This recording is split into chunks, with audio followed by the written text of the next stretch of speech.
All right, so today's stream is a bit different from some of the ones that we've done before. We're not going to focus on building like a concrete application or anything.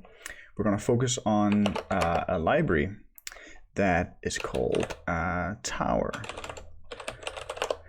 I got a new keyboard recently, and it's very clicky. If you find that the keyboard is like that the keyboard noises are totally crazy and driving you insane, just let me know in chat, and I have a second, much quieter keyboard on the side here. All right, so the crate that we're going to look at is called Tower. Tower is a crate that I've sort of been aware of for, I want to say, a few years, but it never really like clicked in my mind why it was useful. It seemed like the kind of thing that might be useful, but I never really like had any sort of use case for it. And so end of last year, I got a new job. I'm actually writing Rust full time now, which is great. And there we actually do have a use for Tower. So I've been playing around with it a lot, and I thought it would make sense to sort of do an introduction kind of stream in case there are any other people out there who have seen Tower but don't quite get it yet. And the keyboard that I got was I've actually had it for a long time, but I switched back and forth between keyboards. The one that I'm using now is called Kinesis Advantage. It's like a super fancy split keyboard. It's very nice. I work at Embark Studios, a game development studio in Sweden. It's very exciting. I've never done game dev before, so there's definitely a lot of new stuff there. All right, so if you sort of read the docs for Tower, it says that Tower is a library of modular and reusable components for building robust networking clients and servers. And this is the kind of description that is correct, like that is what Tower is, but it doesn't actually tell you much else. It's like when people ask you what is an API, and they're like, it's an application programming interface. Like that is true, but it doesn't actually tell you what it is and what it's useful for. So the idea behind Tower is that there's a fundamental trait called a service, which basically models a function, almost an asynchronous function, from some request to some response. And that can be, it's generic over both things. So your requests can be strings and your responses can be numbers. And that could just be a service that computes the length of a string. It's not a very interesting service, but it is technically a service. So the idea is that then by describing your sort of computation or application as services, you can then build services that sort of wrap other services and provide one piece of functionality. It could be logging, it could be timeouts, load balancing, whatever.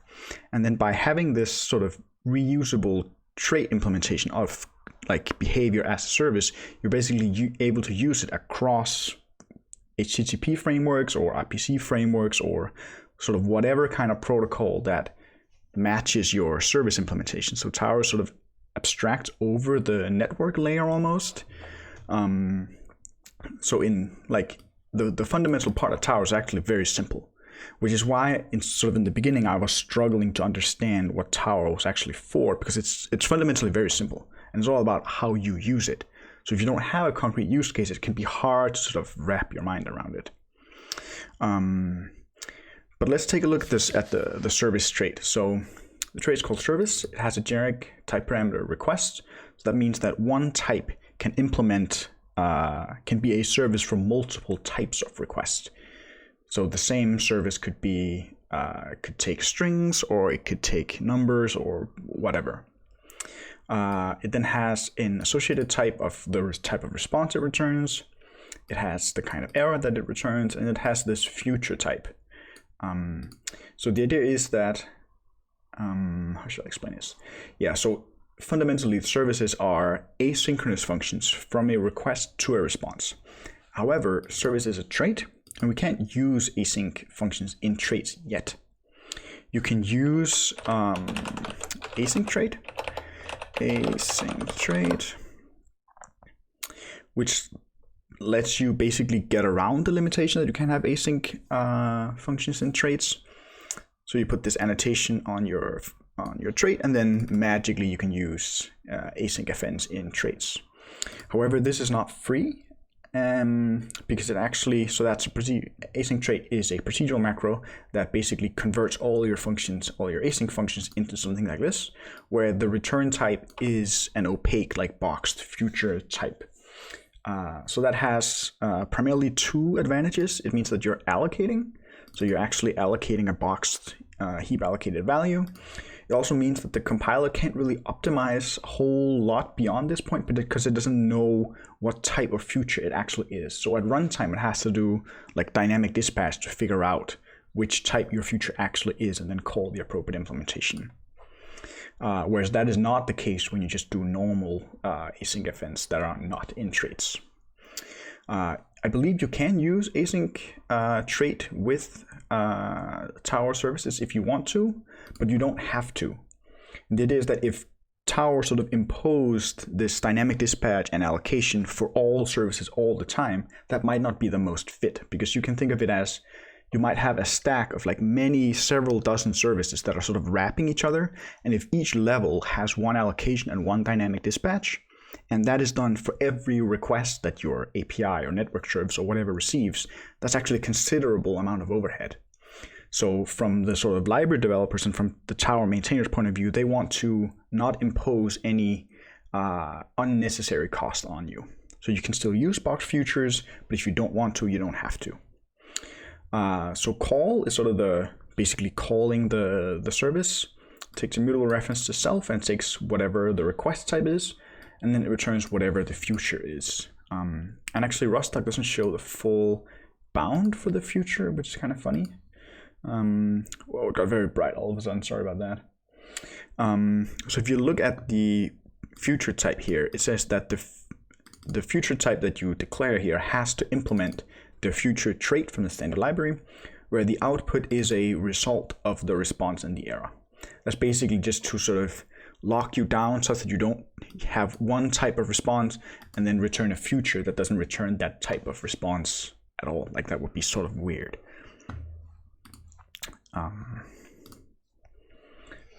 So call can't be an async event, but in a way it almost is, because it still returns a future. And then there's this funky pull ready method here. So the idea with Tower is that instead of services just literally being async functions, Tower has this idea of back pressure. And the idea is that you should not send a request to a service that is not ready to receive it. That's sort of the idea of back pressure. So a service is able to communicate back to the client that it is not ready to receive a request. This might be useful if you have something like a load balancer that needs that's balancing maybe between 10 different services, and the services need to have a way to communicate with the load balancer what their current load is. You could also argue that since futures are sort of asynchronous values that can like be awaited and then they can go in and out of context many times, back pressure is sort of built in that sense, which is totally fine, or which is correct rather. But pull ready is sort of a more customizable, more sort of specialized way of doing this. This back pressure. We're not going to spend a whole lot of time on it today. I actually don't think we're going to spend any time on it. It's a bit specialized. What we're mainly going to be focusing on is how to write simple services that compose other services and how to layer your behavior in that sense. So does that somewhat make sense so far? Then I think we're going to slowly get started. So there's a whole bunch of docs here regarding the service trait. There's an example of how to implement a timeout service or middleware. We're actually going to be basically rebuilding this ourselves today. And there's a bit of a note about the back pressure. I'm not sure there's anything else in Tower here that we should talk about. Oh yeah, and then Tower, the library, provides like a bunch of sort of reusable services that are useful across applications. So Tower is not just for like the Warp framework or Rocket or Hyper or whatever. Tower is sort of generic over the underlying protocol and can be reused across different frameworks. You can of course write Tower services that are useful, that sort of integrate directly with Hyper, but you don't have to. So yeah, let's get started. So we're gonna need, is the font size big enough, by the way?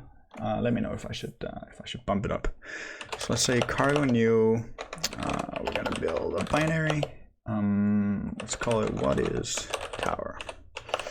Name doesn't really matter. And we're gonna need a bunch of crates.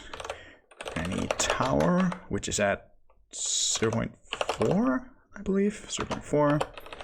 We're gonna need Tokyo 1.0. Oh, if I could type version features full.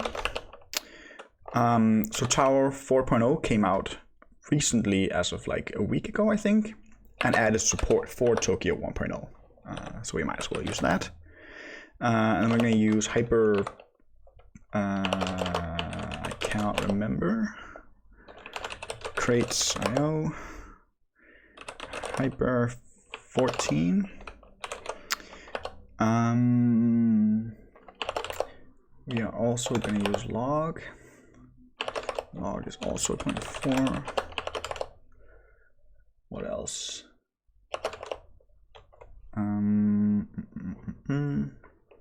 I don't think anything else for now.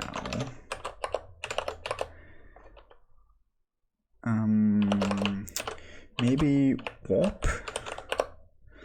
So warp is like a framework, an HTTP framework that works with Hyper, but I'm not sure that it is updated for. No, it doesn't. It still uses Hyper 13 and not Tokyo 1. I believe it has. There's been a PR for it. Upgrade to Tokyo 1. I am subscribed to this PR. I'm not sure what the status is.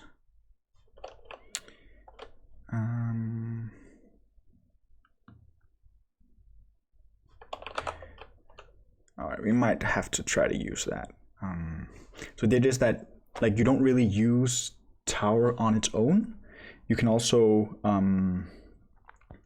like Tower is sort of a library for building like components or parts of a networking stack. It's not like Tower is not a web framework. You could build a web framework using Tower, but Tower itself is not a web framework.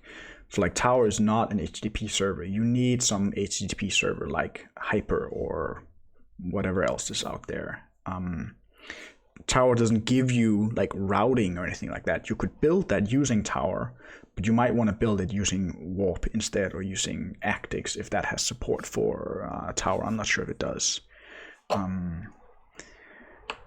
But you can also write like very simple services that just take some request and return a response of hello world. And you're totally right. You can use cargo add. I believe, to those who haven't seen it, the crate is called cargo edit, I believe, which is a CLI that basically lets you edit your cargo tunnel file from the command line. Like this should just be built in. The reason that I didn't use it was because it might seem as if it is built in, that you can just magically add stuff to your cargo tunnel like that. But it'll automatically like fetch the latest version and all those things. It's really great. So let's go to main. See, we need an async main, Tokyo main, async. Yeah. If anyone's curious about my Vim setup, I'm using COC with Rust Analyzer, and it's been working super well. Like over the last couple of months, Rust Analyzer has gotten really, really solid. Occasionally it gets confused, and like there's a syntax error that persists and doesn't go away even though the program actually compiles. We might run into that today, but except for that, it's been very solid for me. So we need to actually be able to run a simple HTTP service just so we have something to send requests to. And I believe Hyper does have an example. Oh yeah, I think you have to enable the server feature of Hyper to actually get that. One cool crate that I discovered recently is called what features, and it just takes the name of a crate and then gives you what cargo features it has and tells you which ones are enabled by default and stuff like that. Internal happy eyeballs tests. Nice. So it says no features enabled by default, and we do want the let's just do full. You normally wouldn't do full in an actual application, but we're just going to do that today. Full.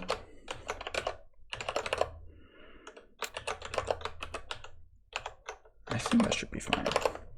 And then they have, I believe, if you go to a server. So by the way, you might see in Hyper that they have a module called service, asynchronous services. And if you look at it, it looks suspiciously a lot like Tower, because it basically is Tower. It's basically a re-export, I think. Yeah. So if you look at Hyper service and you click the source, you can see that you're actually taken to Tower service. So Tower consists of 3 crates. There's the main Tower crate, which is usually the one that you depend on. Then there's one called Tower service that just contains the service trait, and there's one called Tower layer that we'll see later today. So Hyper is actually built on Tower, which makes it integrate very well. I'm looking for the server. Somewhere they have an example of how to actually run a service. Yeah. Yes. So we're just gonna copy the stuff in like that. Stuff as well. I'm gonna put allow warnings just to get things to be quiet. And that should build. All right, so what did we just copy in? This is basically the setup that you might want for just running a Hyper web server. It just binds to localhost port 3000. And then there's this funny make service business. So make service FN is, how do you explain it? It's basically, so the idea is that you might have services that sort of require the connection. I believe this type is like the type of the address of the like connecting client or whatever you call it. Can you not look that up? Make service FN. Does it say what type it takes? No, it does not, because it's just a hidden type. That's the thing they do often in Hyper. That's annoying. We're not going to be using this connection thing at all today. I'm not quite sure what it's for, actually. I haven't used it myself. I believe it is a socket adder of whoever is connecting to your server. And then we return basically a result of a Tower service. And service FN is, I think we can pull it up in the Tower docs. Service FN is just sort of a little utility that allows you to easily create services from a function or a closure. So service FN returns a service FN type that's generic over some type T. And then we can see that service FN of T implements service if the T is a function from a request to some F, where that F is a future to some result, basically. So this is an easy way to basically have an asynchronous function and to turn that into a Tower service. You could also implement the service trait yourself, and we're going to do that very soon. But for the purposes of like Hyper stocks, this totally makes sense. So up here we have our function. It just takes a request, and this is the request from Hyper, which I believe is a re-export from the HTTP crate. And that's generic over the body type, and this is just a generic body thing, which is like a stream of bytes kind of thing. And then it returns a result of a response with a body type, and infallible is a thing from the standard library. It's actually a super useful enum. It's basically an enum with no variance. So it means that you can only ever have infallible in types. You can never have a value that is infallible, because how would you construct it? Like, you cannot type infallible : anything, because there is no variance that it could possibly be. So you typically use this as the error type in results. when your function can't actually fail. Like you're forced to return a result, but your function cannot actually fail. So if we look at this function, it makes sense. It can't actually fail. It just constructs a response and puts a body with a static string inside it. There's nothing fallible about that. That's infallible. It's super useful. And same here, when we actually create our service to return back to hyper, we use infallible again, because creating the service can't actually fail.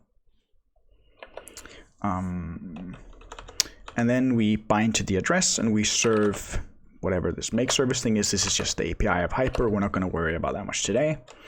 And then we run it. So we should now be able to say cargo run, and then say like curl localhost 3000.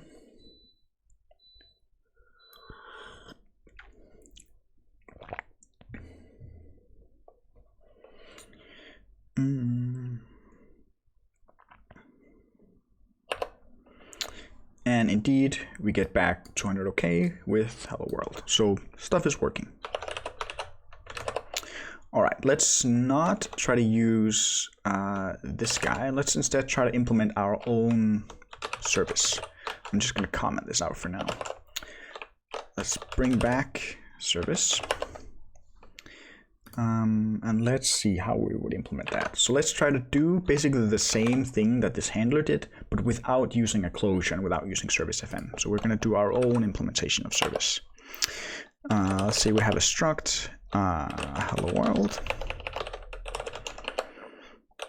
and then we can impl service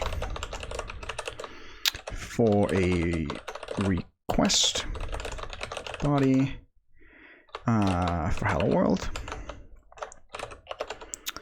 import it. This is super useful, where Rust Analyzer can just like put in all the stuff in the trait that you need to implement. And the response is responsive body. Error type is infallible, and the future type is sort of interesting. If you look up here, this function is actually asynchronous, but in a way it actually isn't. It doesn't need to be. Because if an async function doesn't do any awaits, then it doesn't need to be async really. So it's a bit annoying in this case that we need to specify a future type. This is only an issue for us because our service is going to be so simple. But there is a future that we can use from the futures library. So they have a function called ready, which basically returns a future that is immediately ready. So that doesn't do anything, just returns the value it's given without any like awaits or anything. So we can use the ready function to construct a ready future that gives you a ready type. And it implements future for t, and the output is just the t. So it gives you back the t immediately.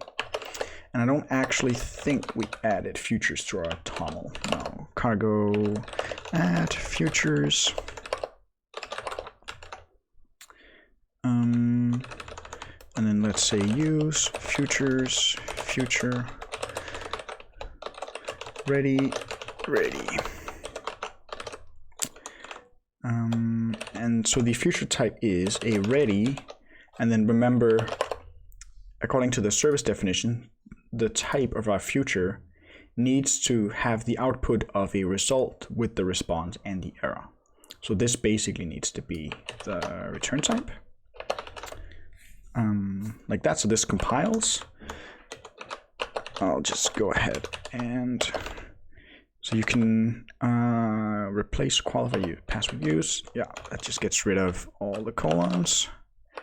Whoops. Like that. So we're not going to do anything interesting in pull ready. Remember, pull readiness was a way for services to communicate with clients if they're overloaded, basically. But our hello world service is never overloaded. So we're just going to return pull ready with OK of nothing. And then call is basically going to be the same thing from before, but with a ready on top. So this value is now a future of this type. And then Rust Analyzer is complaining that these functions aren't there. I think that's because we need to restart it because we updated our cargo toml. We should now in here just be able to say hello world like that. And that works. Let's try running it.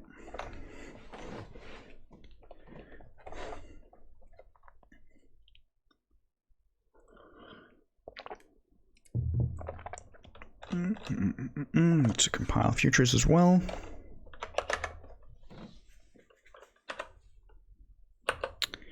Right, so it still works. We get a 200 OK back, and it still says hello world. Let's just change the response to make sure that it actually is working. Should compile pretty fast. All right, and the output did indeed change, so something's working.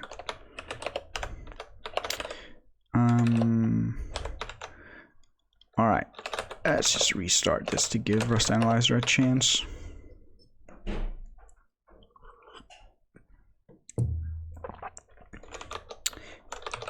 Any questions about this implementation of service? It might be a little foreign because there's like lots of generics. And if you haven't done a lot of futures, you might not have seen this ready type before. But in terms of services go, it's basically as simple as you can get. Looks good.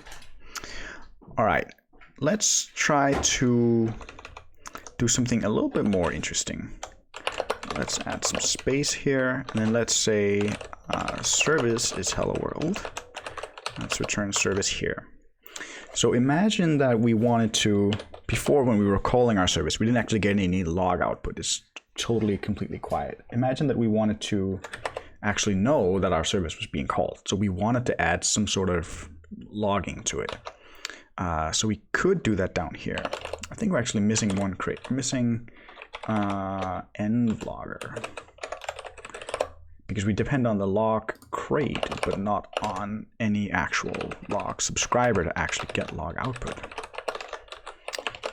And how do you set that up? Do it like this.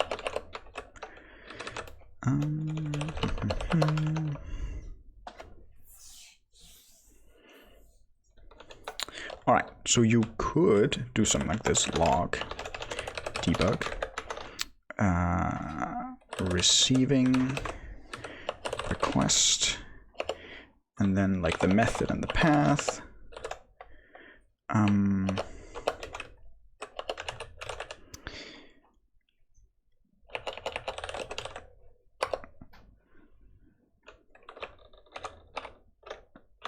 The Vim plugin I'm using has this feature where it can open docs for like whatever your cursor is on.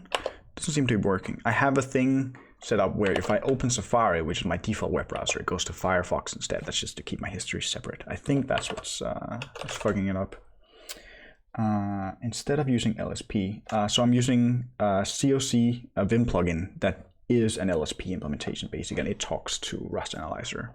That's also when you've seen me, like, if we remove this import of body, for example, when I hit like a key combo, I can choose to import it, and that'll add it to the list of imports up here. That's COC that adds that. But that's fine. We can just open up the docs for Hyper, which we actually already have open. Request. It has a method called method that returns you the HTTP method. Method. And then it has URI that gives you a URI where you can say .path to basically get the path of the URI. Request URI path.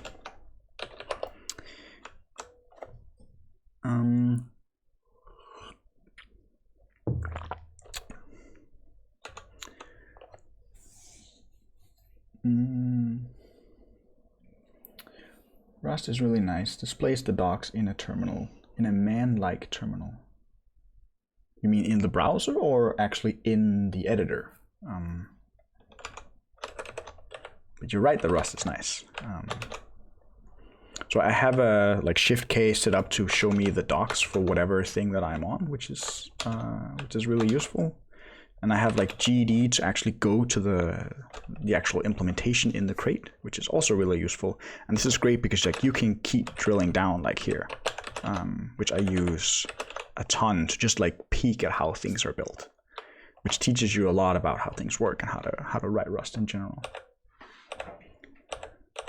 Rusty man. I have not looked at that. I'm gonna have to write that down. Actually, let's just take a look now.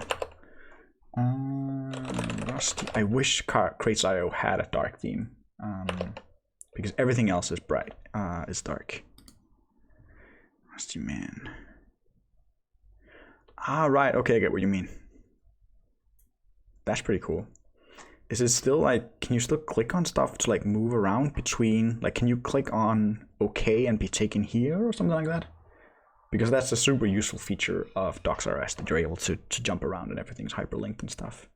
But this is pretty cool. I'm gonna have to look at that later.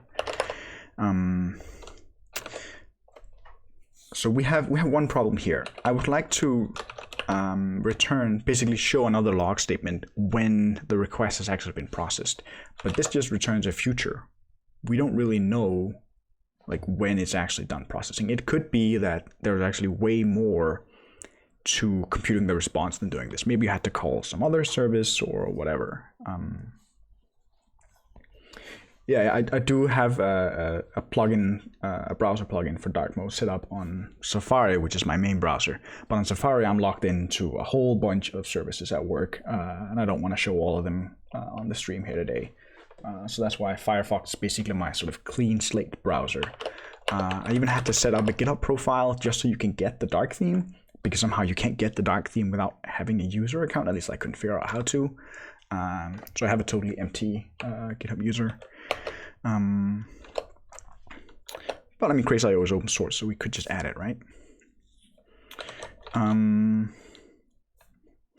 I think we actually have to jump straight to box future.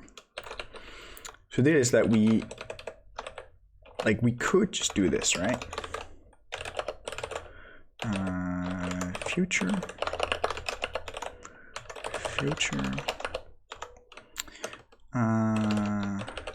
Finished processing request. But this is kind of cheating, right? Because imagine that this this statement was something much more complicated than just constructing a ready. In this case, this doesn't do anything. It just constructs a ready, which just holds a value that's immediately ready. Like there's no async processing actually going on. But imagine that there was. Just building the future doesn't do anything. You have to await it for things to actually happen. So this is basically a pure function, a pure expression. The request is not actually finished here. We just constructed the future that represents finishing the request. So it's almost like we want to do something like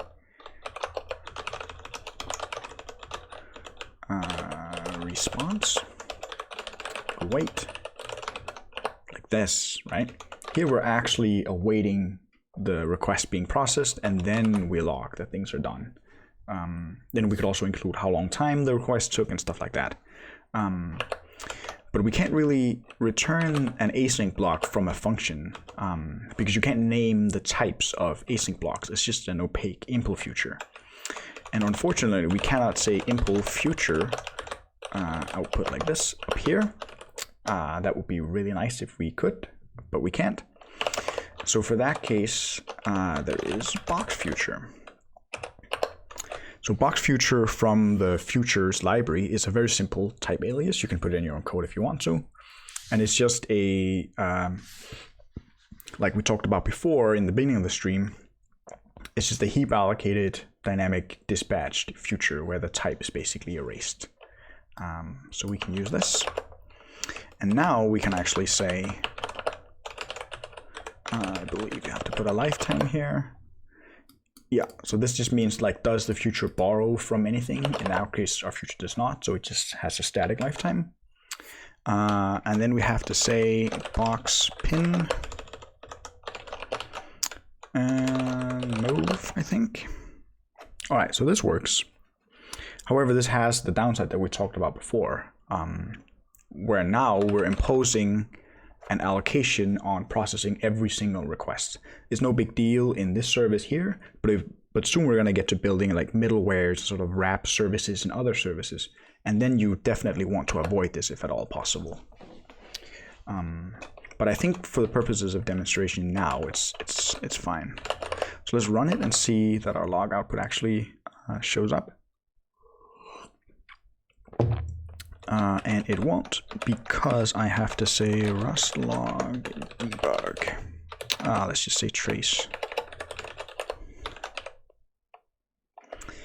So for those who are not aware, rust log is basically sort of the standard environment variable that logging crates will look for when decide whether or not to show logging output and at what level and stuff like that. So this will, any log output where the level is, I don't know if you say less than or greater than trace, but it'll basically show all log output. So we get a whole bunch of crap, but we do see, hopefully, here, receiving request get slash and finished processing request get slash. A trick is you can copy the first part here is the sort of module that printed where the logging output came from.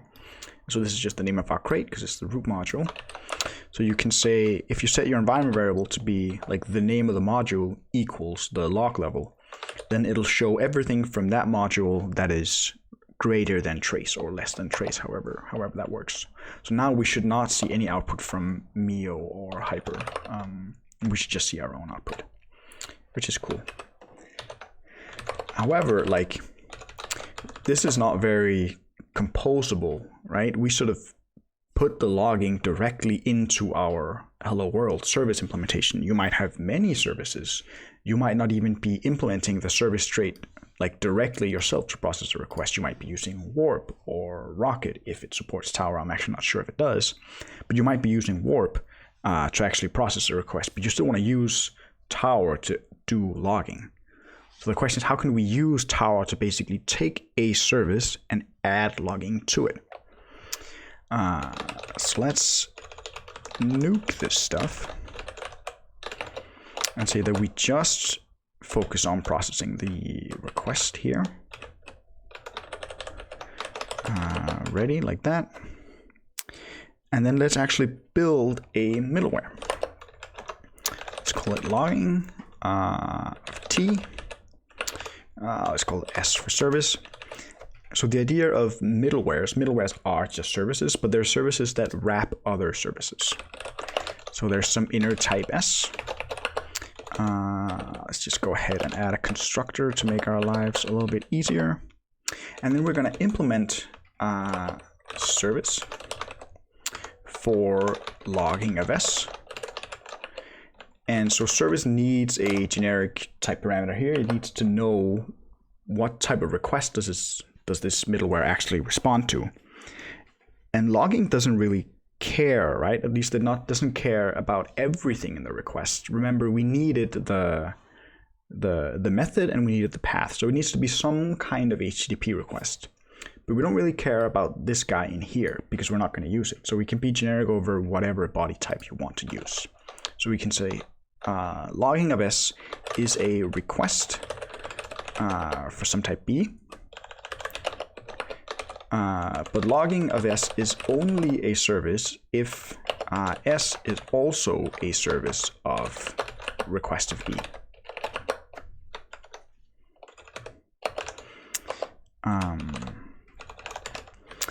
And so what type of response does logging return? If you think about it, logging doesn't actually change the request or response itself. It just logs some stuff, maybe starts a timer, calls the inner service to actually get the response, then logs some stuff again and returns whatever response you got from the inner service.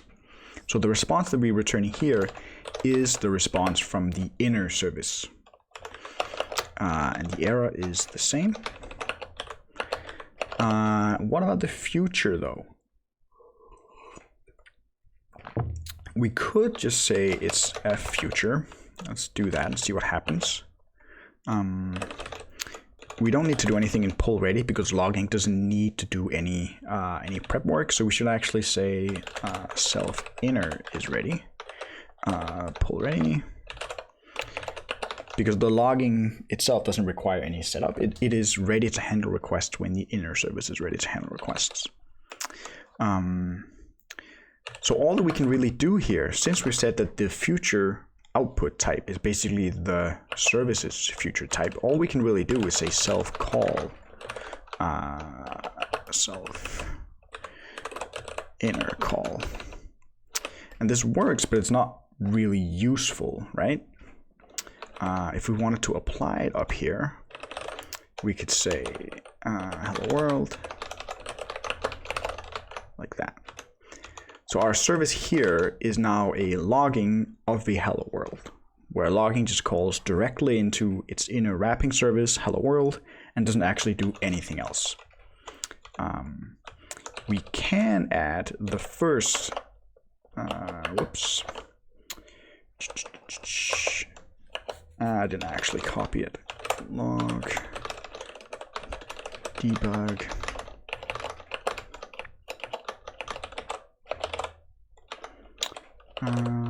request method request UI path,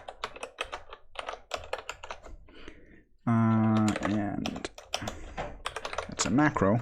So this is basically the same problem that we had before. We're just logging that, whoops, that the request has started, and then we immediately return a future. We want to log something when it's done. Let's do the boxed future way for now, just so we can show you that it works, because there's a bit more stuff that you need to know to avoid the boxing. So just to show the wrapping, let's go ahead and use a box future, self response, like that, and then we need to say box pin async move await. I don't think this should not compile, no. Right, so the issue here, I wonder how good the output from Rust will be. All right, there's a few issues. The main issue is that this future borrows self up here. It borrows self such that it can access .inner. And self is a reference already. But we're promising to return a static future, which means a future that doesn't borrow anything. But it's not a future that doesn't borrow anything because it borrows self. We don't have like a named lifetime that we can put here. That's not how the tower trait works. So you actually have to convert self into an owned value such that we can move it into the future. And the way you do that is by cloning. So we can now say inner is self inner clone. And then we can say inner.clone. And this guy needs to be immutable, I believe. We're going to get a bunch more compile errors now. We need a couple of more trait bounds. But this basically gets around the borrowing, the lifetime issue, because inner is now an owned value of type S. So this future doesn't borrow anything anymore. So it is now static. And as Rust developers, we sort of learned to be very like clone averse, because it's like, now you're adding runtime cost and allocations and all this stuff. But if you think about it, we're actually not, because this guy up here, this hello world, is trivially clonable, right? We can actually say derive copy and clone, which means so up here we're constructing a we can do the same thing on hello on logging. So you can clone a logging struct if whatever service it wraps is also cloned, and logging doesn't have any data inside it, so it can just trivially clone what's inside of it. And up here, that's exactly what we have. So this guy is actually a clone, which I believe the compiler will basically optimize all of this away and not actually do any sort of cloning at runtime. So it might seem like there's some overhead here, but in reality there actually isn't.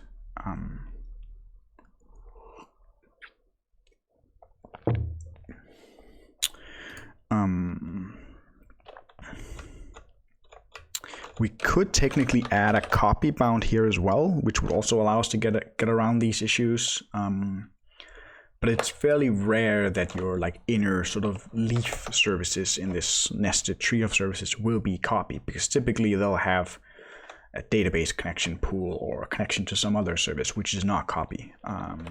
Often it will be cloned, but not always copy. We do have a few other issues though. Future created by async block is not send. Why is that required? So box future requires that whatever future you put inside it is also send. So that means that you can move the value from one thread to another. That's what send means.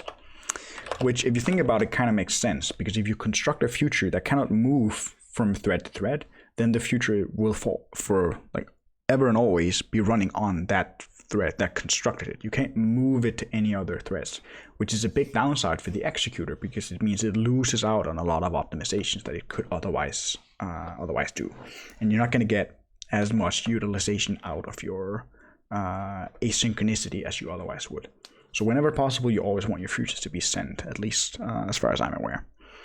But if you ask Rust, you can see it actually tells us why this thing is not sent. And it says future is not sent because it captures a value that is not sent, and inner right here is not sent. And that's because we didn't put a send bound up here on S. So inner is of type S, and S is not sent. But we can just add that bound here. Let's see what Rust says now.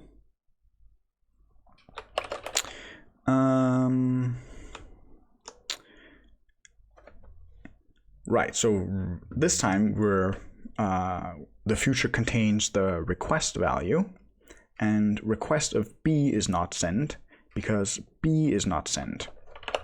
I think if you look in hyper request, you should see down here trade implementations send. So request of T is send if T is sent. In this case, T is called B in our case, and it is not sent yet.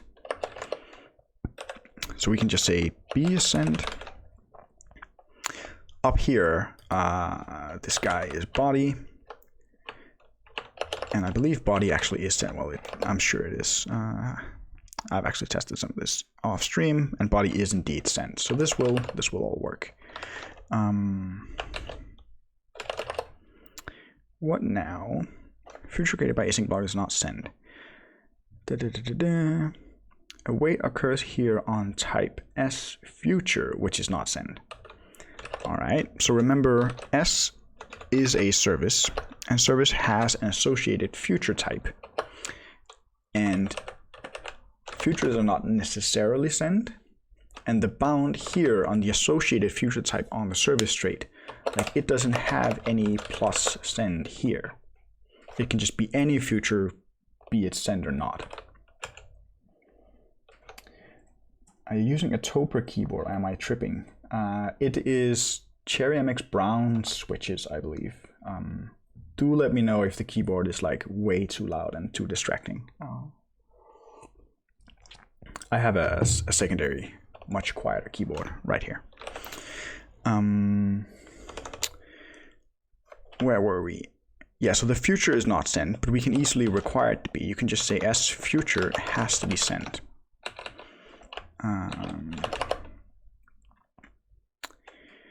And now it needs to be static, so the future type that S returns can't have any borrows. Makes sense. You can just say static. Once again, now the same thing for B. B may not live long enough.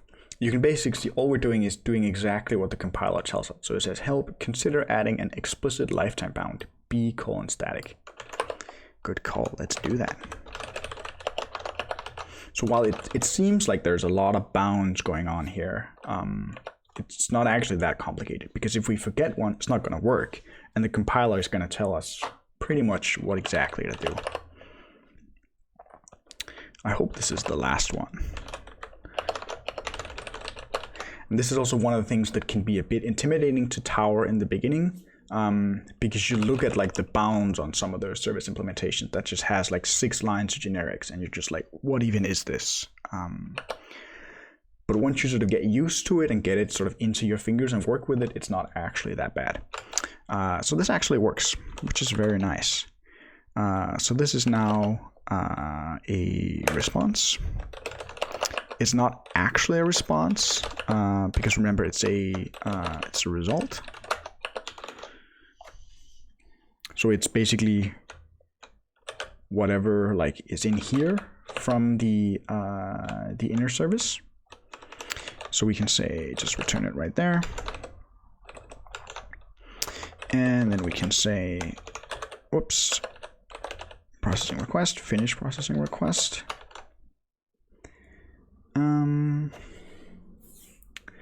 Oh yeah, right.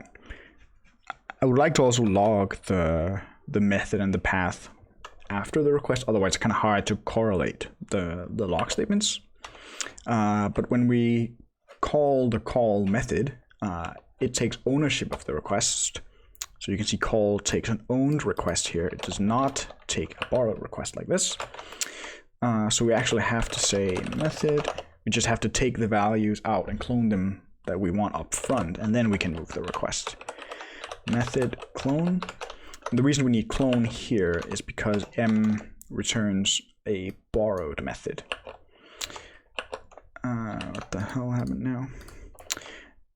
I'm not sure if method is copy. Might be. It is clone. It is not copy. I wonder what it is internally. It's some inner, where inner is a bunch of these, or something else. Not sure. So in most cases, it will be very cheap to copy it.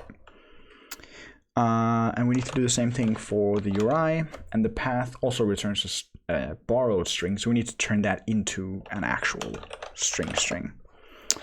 Path request URI path string, and then we can say method and path.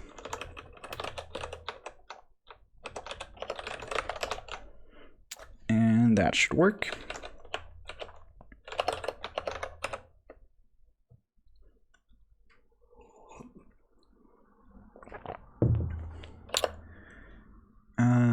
It does not, because we forgot the Rust log environment variable. There we go. Now we have the same that we had before. But the cool part is that this service implementation doesn't know anything about logging. It just processes the request and returns a response. So what we actually can do, I typically like to write these on separate lines like this. So our sort of base leaf service is hello world, and then we can say logging of the service, where it uses, so SVC here points to this guy, and then we're creating a new variable that happens to have the same name. So we can basically copy and paste this a whole bunch of times, and this one will now have a very complex type. But from like a Tower service point of view, they're just services that does some processing and then calls another like inner wrapping middleware service thing. So the output should look kind of funny when we run this. Technically, you only need the stringified versions of it, so you could just compute the string upfront and not clone the entire method struct. You are right, but I'm not quite sure that would actually be faster, because I believe so it has, if you look at the in this case we're using the display trait to actually convert it into a string, and that I believe will actually save you some allocations. So when you actually implement the display trait, you basically use the write macro and you give it some formatter and some format string. And I believe Rust will optimize this to not create like intermediate strings or intermediate allocations. So it might actually be faster, I suspect, to basically keep the method as this enum, which is basically what it is. And these values are very cheap. And then I suspect that actually converting it into a string would not do the intermediate allocation. So like it wouldn't allocate the get string and then interpolate that into some other string, because that's two allocations. If that makes sense. Right, so now you can really see all the like wrapping that's going on here, where first this middleware gets called, calls the next one, which happens to be another logging, that calls the next one that happens to be another logging, and so on and so on. And then finally the response. So the line that's generated by this guy and the line that's generated by this guy, the first and the last one, those are the same logging structs, basically. Let's get rid of that. So actually, if you understand what's going on here, you can understand all of Tower. This is the sort of fundamental idea of Tower, that we can have a trait that describes services, and then we can write a struct that you can use to wrap services in other services. It's almost like function composition in a way. And if there wasn't this limitation of no async methods in traits, and we didn't have to bother with back pressure, then Tower would basically be a function composition library. Does this somewhat make sense so far?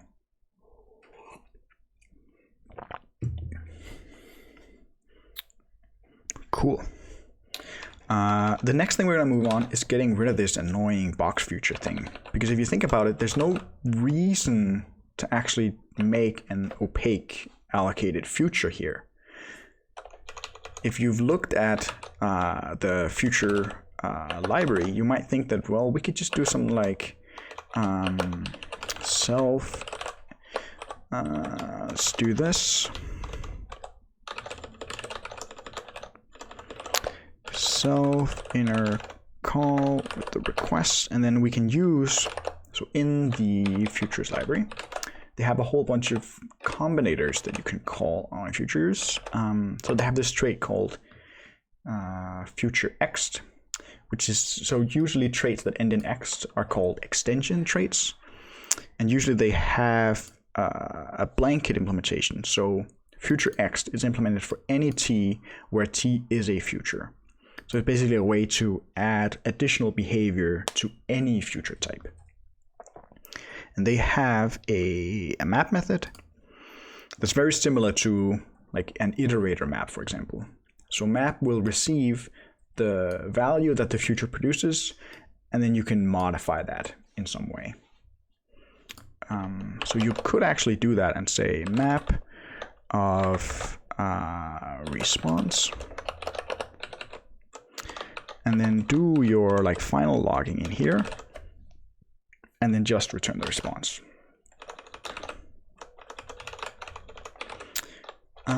You have to import it. I believe they have a prelude module that exports a whole bunch of things, including future ext right there. So this works, but we're promising to return a box future type, but we don't. We return, we're actually returning some map future type. So I think you can actually write this out. I think you can say futures, future map of, whoa, what the hell happened? I got vimmed. Futures, future map, and map takes self, which is a future. So the inner future that we're wrapping is an S future, and then it takes some F. You could imagine, like, you can almost write this takes a result self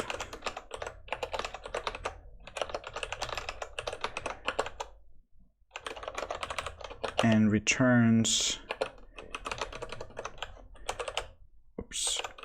the same thing.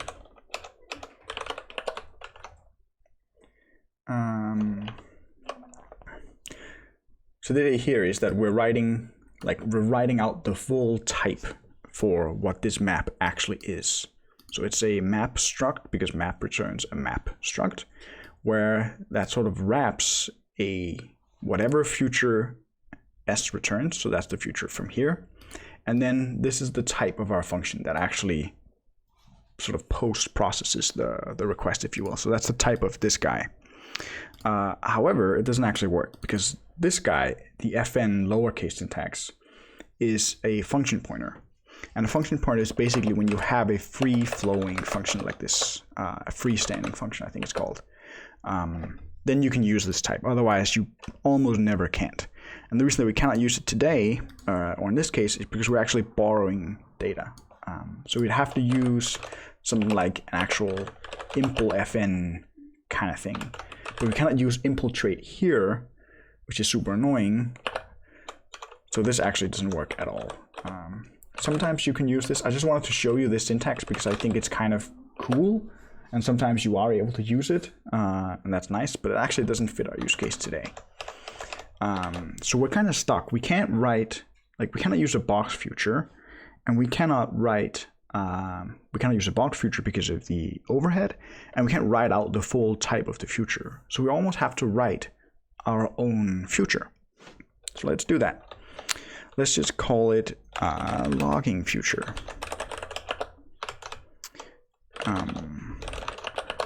Let's just leave that blank for now. Make a logging future. And think about what will the logging future contain. Well, if you think back at the map example that we had before, logging future will basically contain this future that the inner service produces. And then in the implementation of the future trait, which we're going to see in a moment, when the inner trait is eventually, when it stops returning pull pending and it begins returning pull ready, then we can do our logging and return the final response. So it's actually a bit like this future is sort of wrapping whatever future our inner service produces. So this takes an f, future f, and now it's complaining that logging future is not a future. So let's implement future.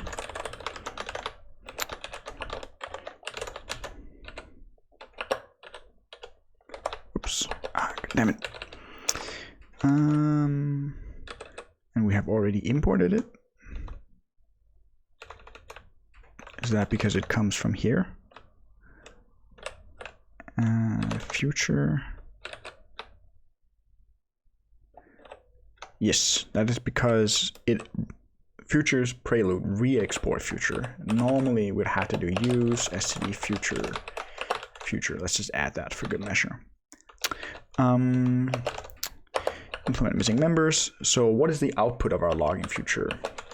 Well, again, the logging middleware doesn't actually mutate the response, so it just returns whatever output f has. Output, which means that f has to be a future.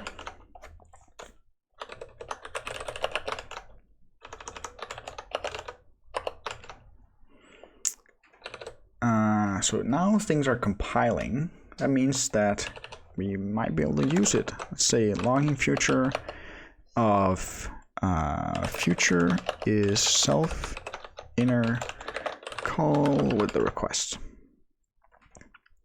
So this works. However, this method down here is not actually implemented. And if we try to, we're going to get into an annoying issue. Future poll with the context. So you can imagine that if you just wanted to write a future that wraps another future and does nothing, it just calls the inner future and passes its result along. This is kind of what you would want to write. But it doesn't work because pinning is extremely annoying. We're not going to dive into what pinning is today. John Genset, or John Who, has another Rust streamer, has a stream on YouTube. I think it's like 4 hours long, something like that, called, I think it's called like the why and what of pinning in Rust or something like that. I'm sure someone can find it and put a link to it in chat. Where he basically spent several hours explaining what pinning is. And pinning is this thing that's going on here. And pinning is the reason that we can't just call poll, because poll is only implemented for pin mute self. And in this case, future is not a pin, it's just an F. So we can't call poll directly.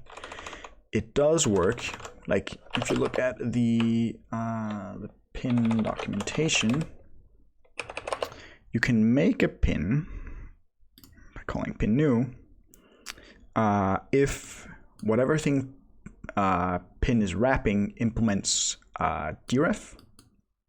No, if it implements deref and the target of deref is unpin. And unpin basically means, so the idea of pinning is that you're able to have self-referential structs, which is necessary for a single wait. And why that is necessary for a single wait is what, thanks for putting the link in the chat.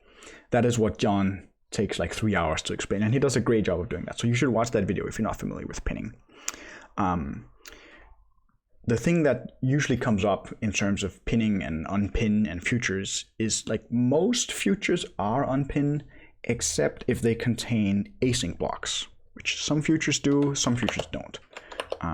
So in this case, like you might think that you can say pin new self future, and then poll with the context. But this only works. So remember, you can only put a pin. I think we have to say mute self like that. Yeah, F cannot be unpinned. So you can only put a pin, put a thing inside a pin if it is unpin. Unpin is a special marker trait in Rust that means that you can ignore pinning. So you can put stuff in and out of a pin however much you want if it is unpin. The terminology is kind of weird. So we can put that unpin here. And now it works. And it doesn't work because this guy is not unpin. We need to make self-mutable. All right, now things do compile and run. So let's think about what is the type of the future that we're actually putting here. Well, it's whatever type the inner service returns. It's whatever the s : future is. So up here, the future is a ready future, and ready is unpin. So unpin is a special marker trait that's implemented for most types similar to sized, if you're familiar with that. And if you look at the documentation, you can see that ready is unpin. So that means that you can put ready futures into a pin and take it out of a pin however you like. However, it won't work if you use an async block.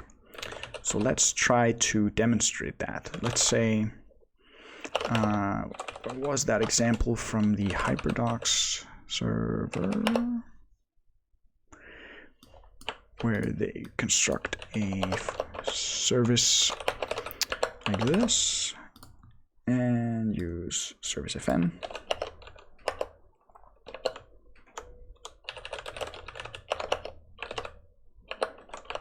Oops.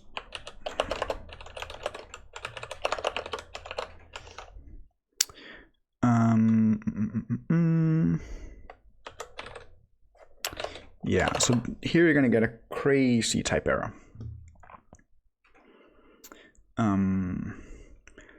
And it's a bit weird that you get it down at serve. It's because if you look at server,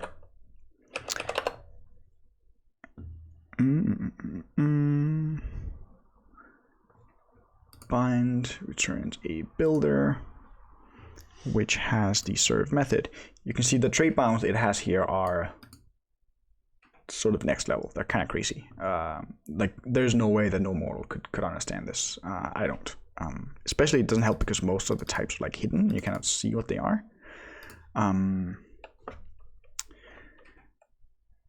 Yeah, so somewhere in here it requires, let's see if we can figure it out. No, I don't think so, because these traits are hidden.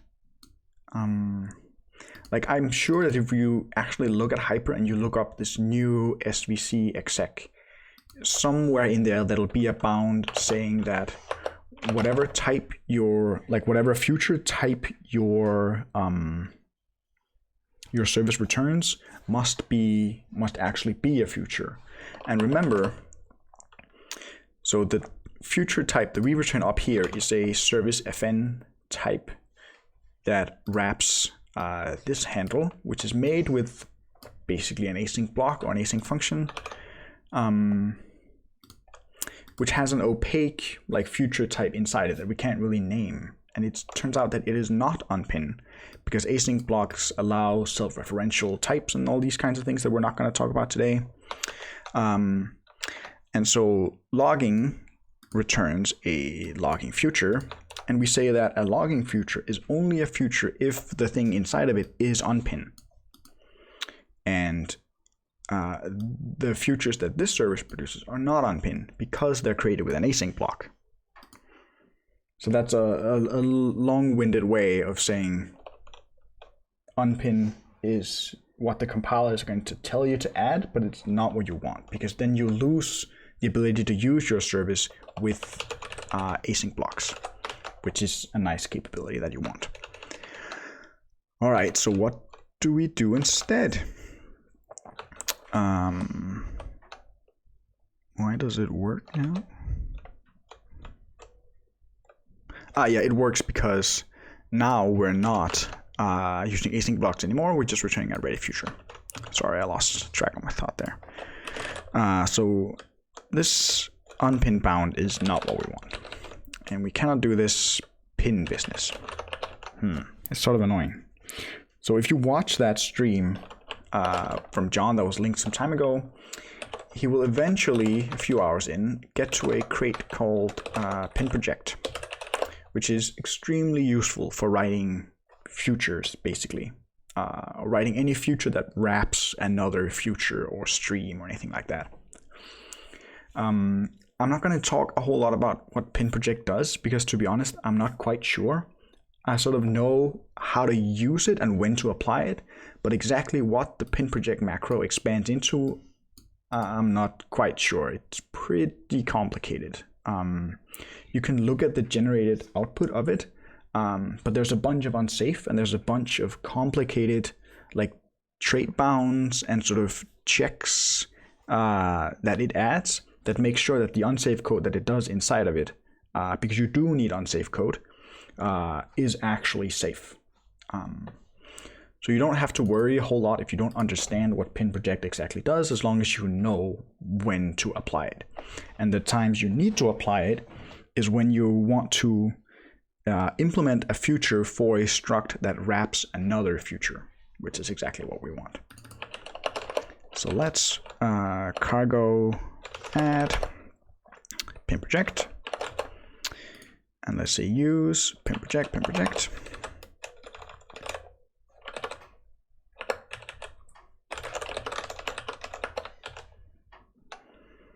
Apparently we need to restart Rust Analyzer. And then pin project is an annotation on structs or enums, where you say pin project, and then you can say which values you want pinned. And then it gives you a special sort of project method that returns a pin projection something something of the original struct. And then the fields that you've annotated with this pin macro will then be a pin mute self, whereas the ones that you have not will just be a regular mute self. So that's the key. And there is some unsafe involved in making this work. But all the code that pin project generates is actually is sound. There's no issues with it there, at least as far as I'm aware. That would be That would be a big problem. All right, so now we can say self.project. Self-project. And then we can treat it as if it is one of these logging futures, but where the future type is a pin mute of f, which means that we can call poll. Dot future poll. Nice. This compiles, and there's no unpinned bound, which means it works with async fns. Let's just make totally sure that it actually works. And it does. Remember, we don't actually have any logging. The logging future just forwards directly to the future inside it. But we do actually get, whoops, we do actually get the response here. Cool. So now we can bring this stuff back. So now before constructing the logging future, let's just do the initial logging. And then we need to, down here, so what does this return? If we look at the return type, that's a poll of f output. And the output is just whatever this future's output is, which will be a result of this thing or this thing. Wait, no, it's a poll. And if you look at poll is basically the way that futures communicate with like the runtime, whether or not they're done. So they're either ready with a value, meaning all the async processing is done, or they're pending, which means there's more work to do. You have to call poll again later. So we can say match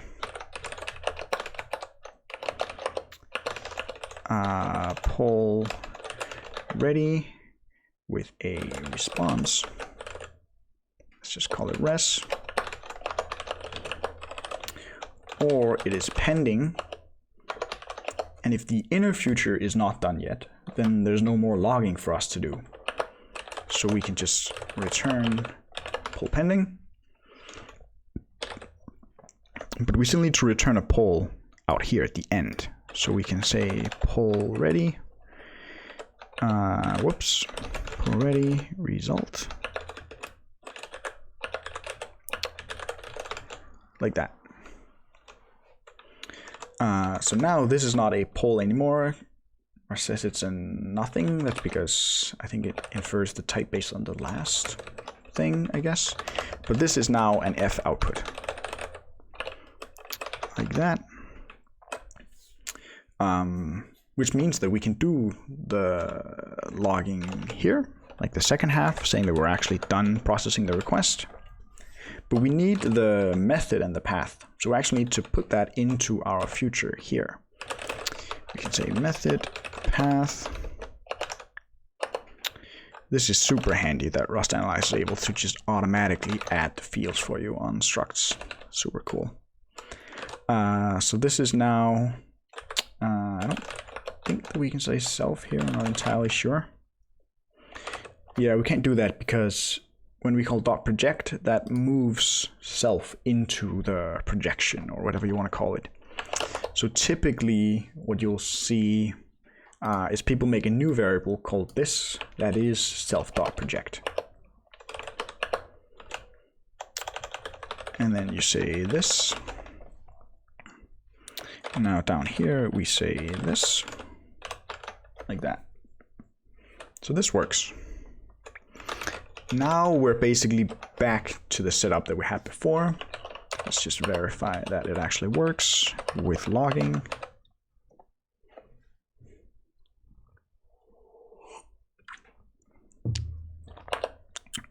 And there it is. So the logging that we had before is back. But the key thing here is that now there's no runtime overhead. Rust basically has all the type information at compile time, if you will. Like it doesn't have to do any dynamic dispatch, it doesn't have to do any allocations, at least not to hide the actual future type. It just constructs a logging future directly and calls the regular poll method on that. So in theory, which I think holds, I think the Rust compiler will basically optimize all of this wrapping stuff away and make it super fast. So yeah, we've basically been able to abstract out the logging behavior from a service, which means that we would be able to apply this to some other framework, such as Warp, or I think Rocket. I'm not sure if Rocket actually has tower support. I imagine that it does, but I'm not sure. Unfortunately, we looked at this at the beginning of the stream, but I can't show you the full example using Warp yet, because it still uses Hyper 0.13, which uses Tokyo 0.2, and we're using Tokyo 0.1. But Hyper has, or Rocket rather, no, Warp, oh my god, has a function called service that takes some filter thing, this is the Warp terminology, and gives you back a filtered service. And this is a value that will implement the tower service trait. So it should be usable with our logging example. And you can see a small example here of how to actually use it. So this guy, we should be able to wrap this guy in a logging. Nice. So all this stuff about pinning and futures and that sort of stuff is a little hard to understand. To be totally honest, I don't understand it fully myself. Pinning and why pinning is necessary and all the bounds on pinning that make it sound and all those kinds of things are extremely complicated. So if you don't understand that right away, I get it, I don't either. The key is just to understand when to apply the tools and be able to use them and get around the issues that would otherwise be there. And note that when we're able to use async functions in traits, tower is going to have to be totally rewritten, because this trait is going to be much simpler, and you wouldn't even need this separate future logging future type, because then this guy could just be an async fn. So we're very much looking forward to that day. Nice. Let's go ahead and make one more service that's a bit more complicated. So one thing you might want for futures is, actually, let's just add one more fun thing to logging that you usually have. Let's just print how much time the request takes, because there's a common pitfall here.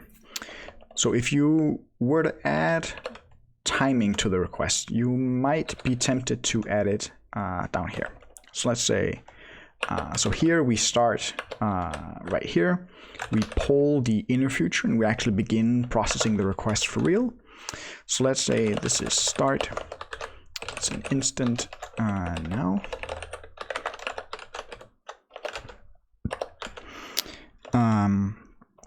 So if the inner future is still pending, then we're not done.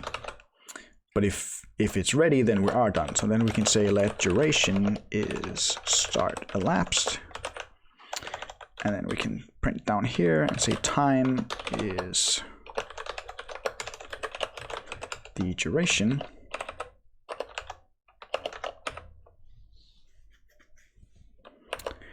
And then we get the duration out, and it's very fast, 700 nanoseconds. But what if we make the inner service a bit slower? Let's go back to the service FN example that we had before, just because it's async await, which makes it a bit easier. Server.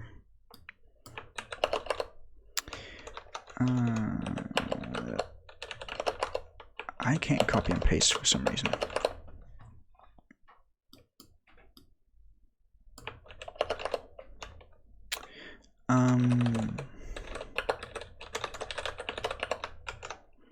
Like that.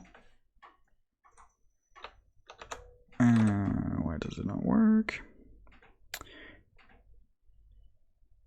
Cannot be unpinned. Ah, we forgot to remove the unpinned bound here. And now it works. What if you say Tokyo time sleep duration from seconds to wait.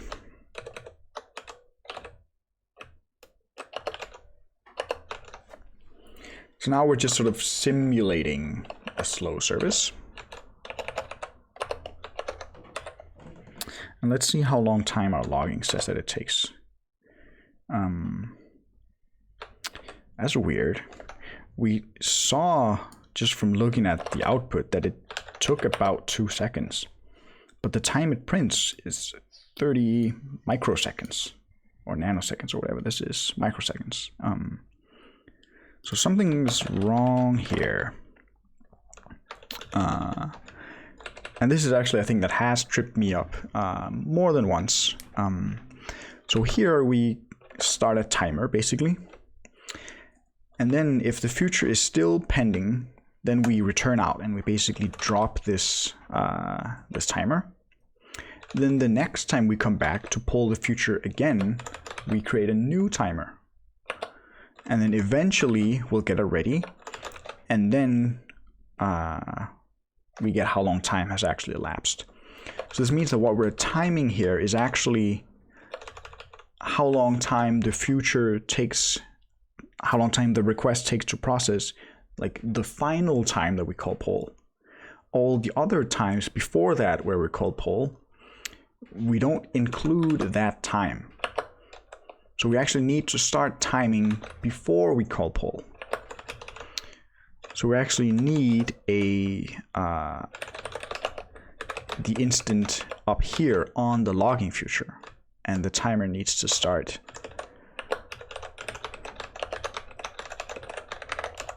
there. In a way, you might say you'd want to start it out here.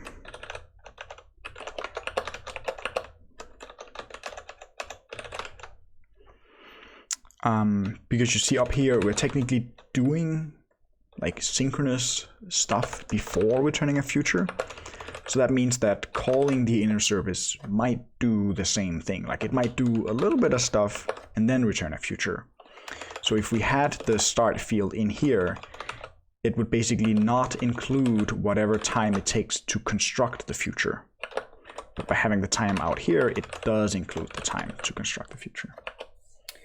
How many times will it get pulled if that's something executor dependent? Yes, it is. I think in this case, it'll get pulled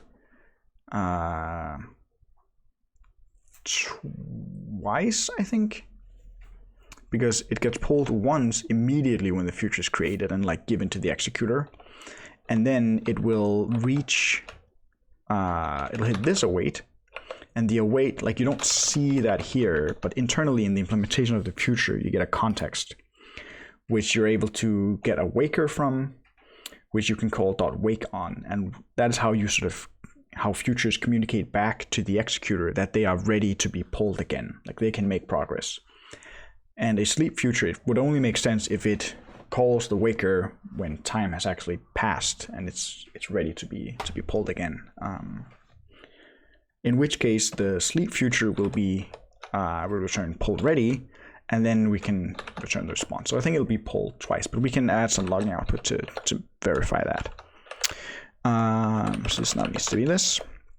So by doing this, we're basically including all the time that it takes to process the inner future, and not just the processing time, the final time. So if we do that now,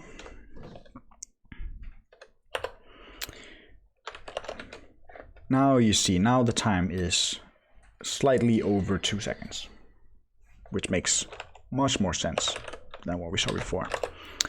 Let's just add a log trace polling future, just to see how many times it actually is pulled. Yeah, it's pulled twice. So once to basically begin waiting on the sleep future, and then once when that future is actually done.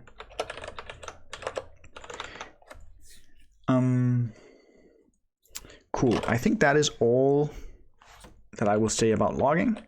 The next service that I want to make is a timeout service. So let's say we have a struct timeout, some s. The setup is going to be very similar to what we had before.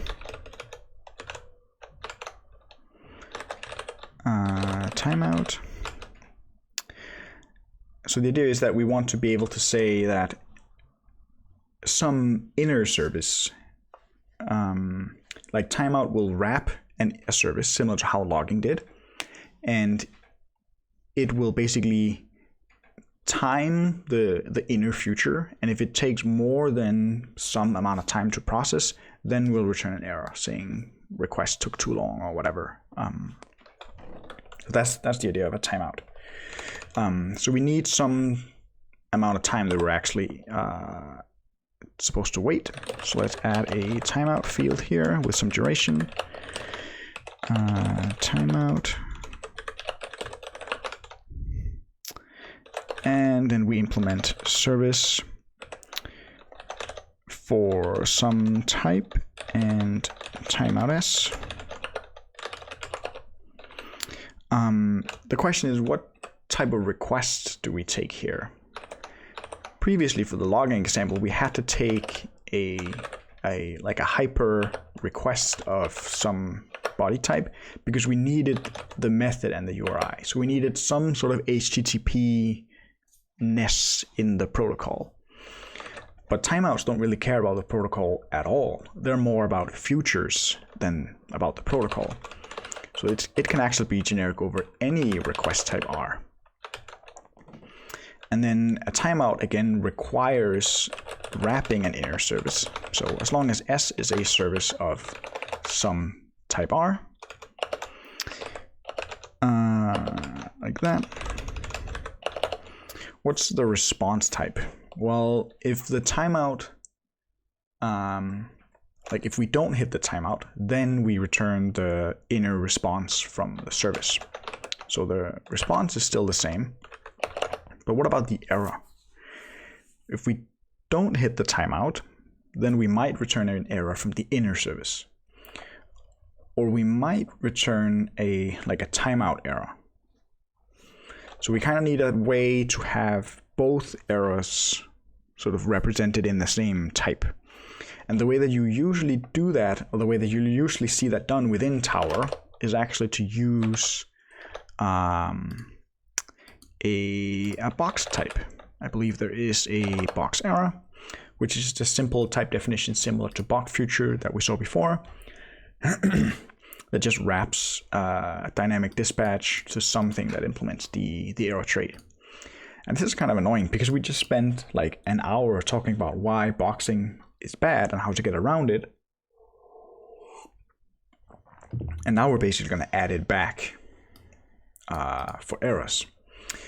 But it turns out to actually be fine because usually services, usually calling a service gives you back a successful response. Like if the service always failed, there's no point in calling it.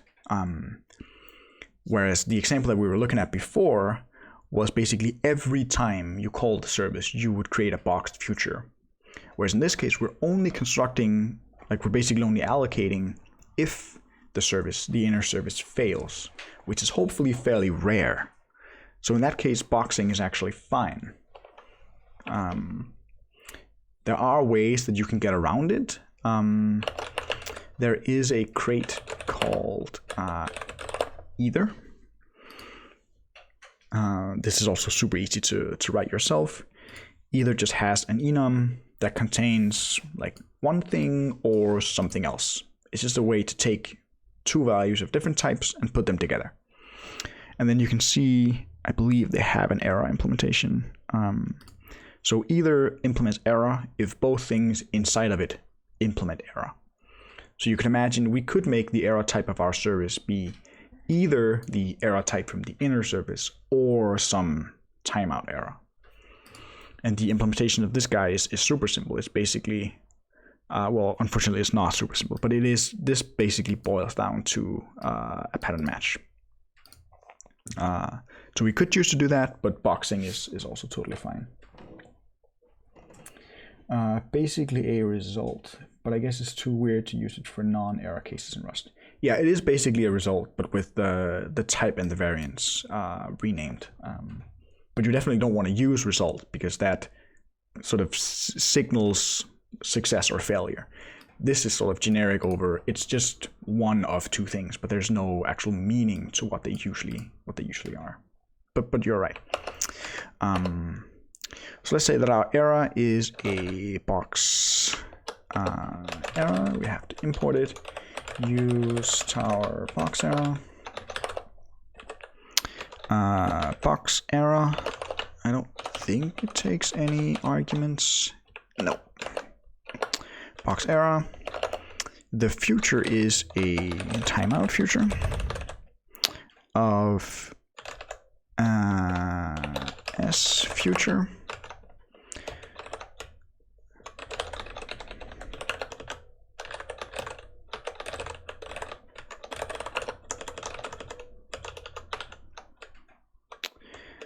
And it's complaining that timeout future is not a future. So let's just go ahead and implement future. You can see that most of this is basically sort of, at least the setup is boilerplate. That is the same between the two. I think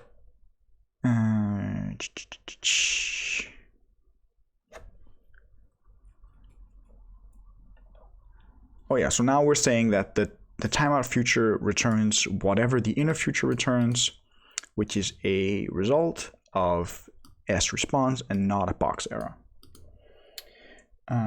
What key switches do you use? Blue? No, I use Cherry MX Brown. I think so. My keyboard is a Kinesis Advantage, the split keyboard kind of thing. And I'm pretty sure they're brown switches.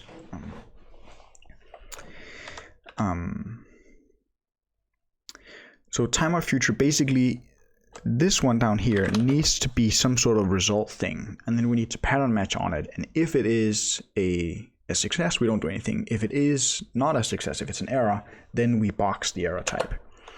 So down here, we actually need to add a bit more to the bound. So we say the output is a result, some T and some E. We don't really care what they are. TE. And now the output is a result T or a box error. And then we can say this is a result TE. Notice this compiles now. But here we now need to say match result.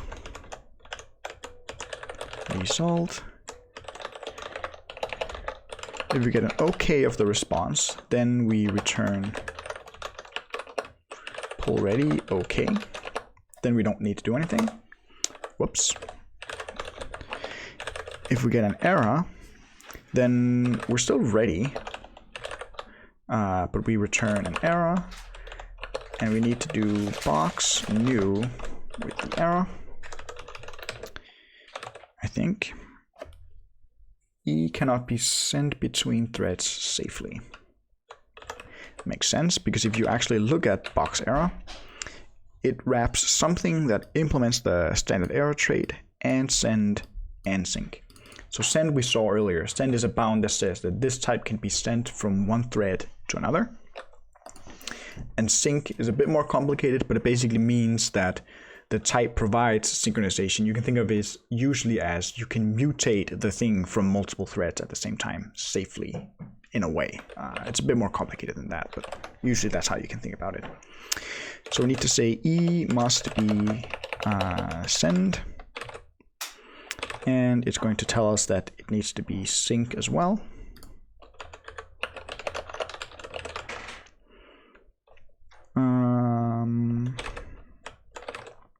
And it also needs to be std error, and it needs to be static. And so since we have the bounds here on the error type, we don't have the similar bounds up here. So the timeout future is only a future if the inner future's error type has these bounds, which are not present up here. So we basically need to copy and paste the same bounds and say S error should have the same bounds. And now it works.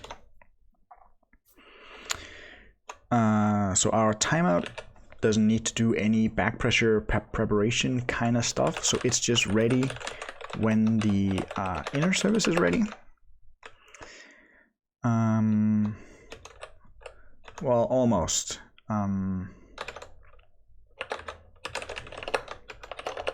We still need to do the same shenanigans where we actually box the error. I think Rust Analyzer can add the match arms. Yeah.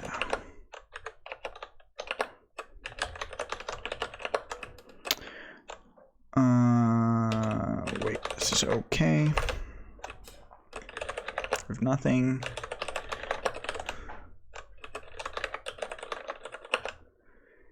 Same business.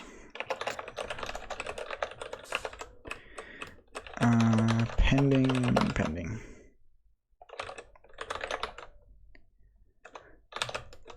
I would personally not write this code this way. You can write it in a slightly more, not like functional way, but in a slightly more compact way. So on a poll, there is a map method. There's also a map error. What is that? Ah, nice. What I was going to do is say map that gives you a result. So this basically transforms the inner value when it's ready. If you look at the source, I think that'll be very clear. So it takes some function, and then if the poll is ready, then it just applies that function to the ready value. Otherwise, it returns poll pending. This is basically like calling .map on an option. So what I would have done was result map error, something like that. This should work, I think. No. Why not? Expected din error found associated type. Ah, come on. As box error. Right. So you basically sometimes need to actually convince Rust that the types do line up. This having to write stuff like this sometimes comes up when using box error. I think it's because the type inference is not smart enough to figure out that this guy. So this guy currently is a box of s : error, and Rust is not quite smart enough to figure out, basically to type infer, to downcast that to a box error. So you just need to give it a hint sometimes. But it seems poll actually has a map error here implemented for poll of result. So we might be able to use that directly. I was not aware of that. Like that. And we still need this guy. Can we say box new? Nope. Box error new? Nope. All right, we'll leave it at that. I think actually you can also write it. You can also say you still need send sync static. Maybe. I think you can say into box error. So any, like the key already is that any type that implements the error trait can also be turned into a boxed error. So now here we should be able to say error into and then have the same bound down here.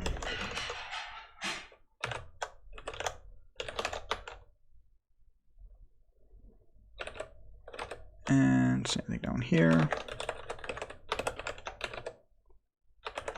So this also compiles, and I now think we can just do this. Nice. So from 5 lines down to 1 line. Nice.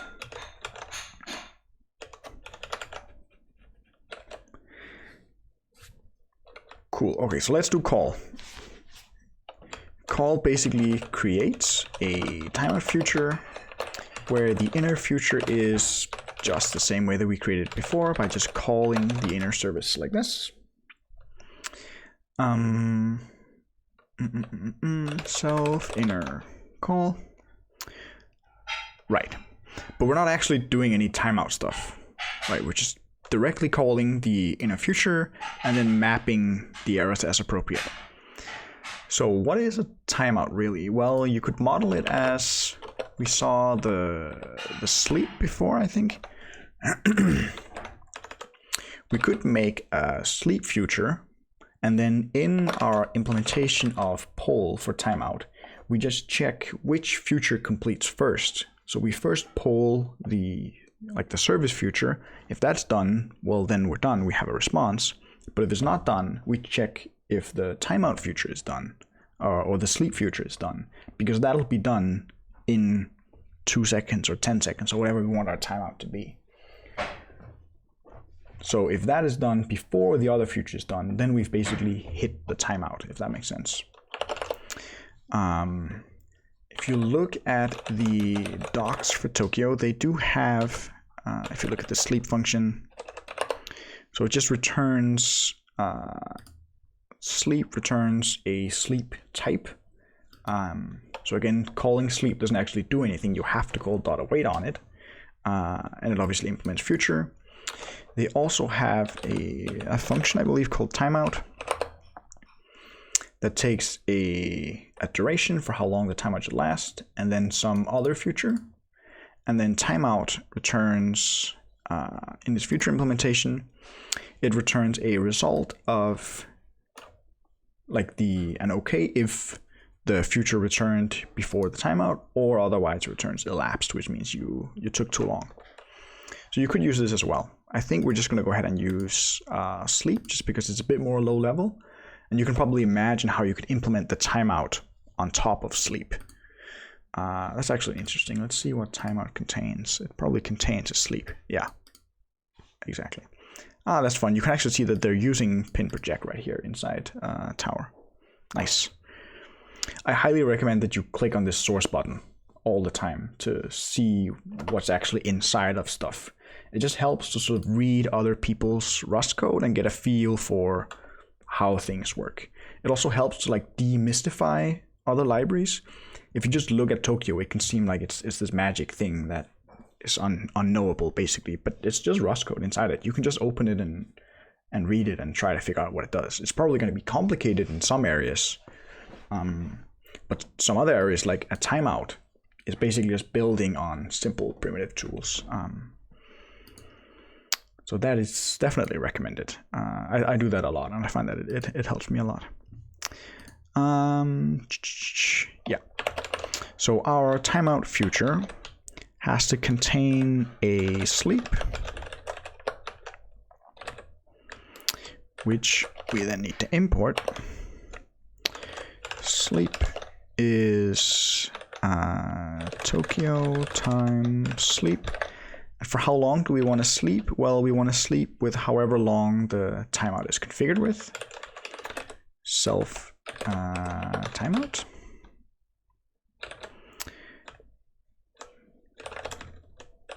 Nice.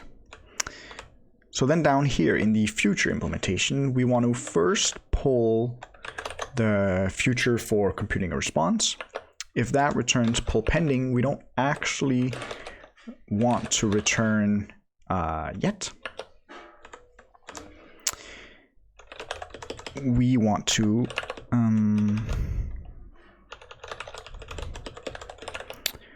let's see, I think actually it would be easier if we put this match in here.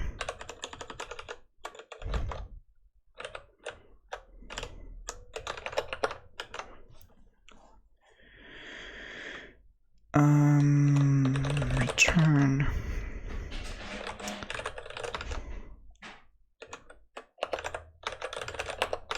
like that. I think this is a bit cleaner. It's also a bit easier for us to basically duplicate that structure, but do the same thing for sleep here. Not quite sure what to put in here. However, we run into the same issue that we had before, that we cannot call poll on a sleep because it's not pinned. So we just do the same thing we did before, add the pin project attribute to it, and now magically this works. We can call poll. So if neither future is done, if both are still pending, then we'll get down here. Let's just return poll pending. There's not much else that we can do. If we get in here, then the sleep timer is basically done. And if we look at its future implementation, you can see it just implements, its output is just a nothing. So we can just ignore that. But in this case, we don't want to return an OK. We still want to return poll ready something. But we want to return an error, right? Because things took too long. So what error do we return? Well, let's just make up our own error type. Let's make some, let's just call it elapsed, like Tokyo did. Derive debug, input trait display, import that, and just say this is very similar to the example that they have in the docs, where you just call the write macro from the standard library, give it the formatter, and then whatever you want to write in your error description. F, let's just say timeout elapsed. Do we need to cancel the inner future, or is it not pulling it again enough? Great question. We do not. So the fact that we basically return ready out of this this implementation, that will cause the timeout future here to be dropped, because remember, it returns an owned value that doesn't have any references to the future that created it anymore, which means we're basically done with the timeout future, and that will drop the timeout future, which will then also cause this future to be dropped. And I have no idea how, but like the runtime will pick up on that and then stop polling the future again. So futures are sort of automatically canceled by the fact that they get dropped when you don't need them anymore. So no, we do not need to explicitly cancel the inner future, because poll will never be called again on it. Like this, and now we can say impl std error for elapsed, and we don't need to put anything inside of it. Whoops. So the error trait, whoops. If we just look at it real quick, you can see that all the methods have default implementations, so you don't need to put anything inside of it, and you just have to already implement debug and display, which we do. So this is how you can create your own error types, which we can then use here. Box new elapsed, like that. Return, and there we go. This works. I think we've now created a timeout. Let's go ahead and add it to our stack. So we already have, let's say, this guy is really slow. It takes 30 seconds to process this request. Let's say we have a timeout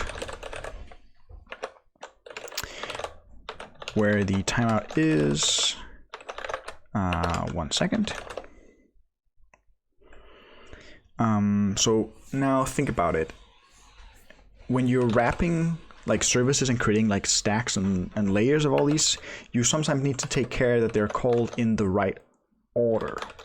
So if you look at service down here, you can see it's a timeout of a logging of a service FN. So that's the inner service. And so the question that we're asking ourselves, should the order be like this, or should the order be like this? Let's try. If the order is like this, then timeout starts, and it starts the timer, and then it calls the logging. So basically the time that logging takes is included in the timeout.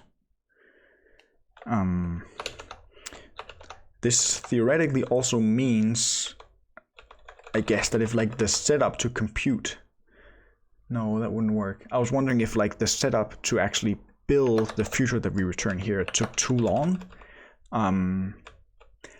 then that would be included in the timeout, but it actually won't, because the timeout only matters from the point that we've constructed a future and we start this loop of calling poll over and over. So in this case, it doesn't totally matter the order, because the logging stuff is so fast regardless. But I do think it will matter in the case for the output logs. So remember, timeout will, if the inner service is too slow and never computes a response, then we'll never get any like request finished log line from the logging middleware, because the timeout will basically hijack the request and return a response immediately. But we might still want that response. So I actually think this order is wrong, because if things take too long, then it won't be included in the logging. I hope that we're able to see that in this output. So our service had a sleep of 30 seconds and we had a timeout of 1 second, I believe. So you see, we do get a response. I think this is just like the default hyper error response, empty reply from server. But you see, we don't get any like output processing, like finish processing in the logs. So it seems like the request is still going when in fact it's not. So I do think we need to flip these around.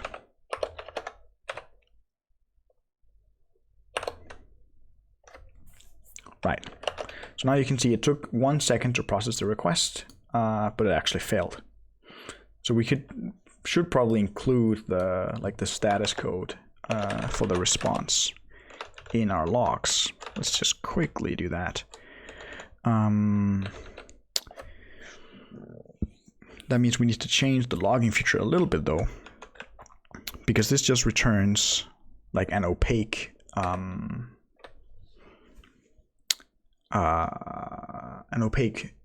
type. We don't actually know what it is. We need to do a similar thing we did, I think we did it down here, where we actually sort of name the type such that we can get at the inner like response type here. Let's do that. Result of response, some body type, we don't care what that is, and some E. There's a B and an E. And this type is now result response B E. You don't have to put this type here. I sometimes just like to put them there to give Rust Analyzer a little bit of help, but also just to remind myself what they are.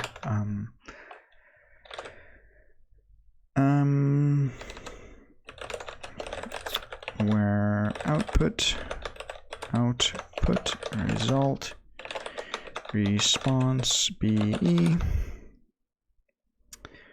like that. So now we're able to say let status if okay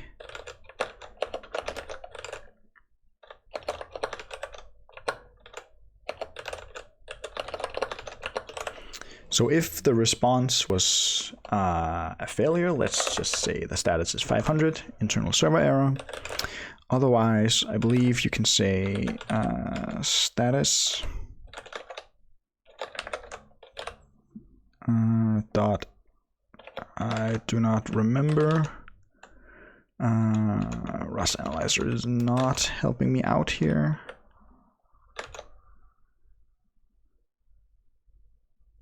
This should be so response should be a reference to that, I think. It's a bool. Why is it a bool?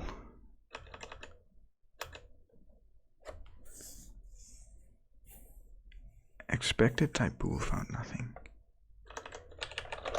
I'm confused. What type does that have?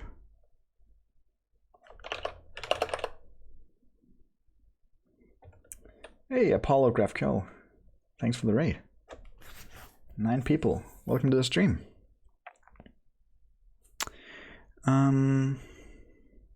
Oh yeah, of course, you're totally right. It has to be if let. Haha. If let. It's one of those great moments where the streamer makes a dirt moment and chat is just like, no, you're doing it wrong. It has to be like this.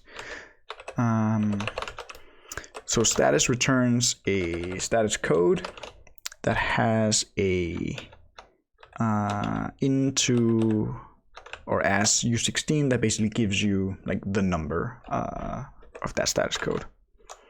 I don't quite know if returning 500 is correct, because if you look at the output that we got before, you saw that we didn't actually get a response. We got back a like connection close or whatever Hyper said.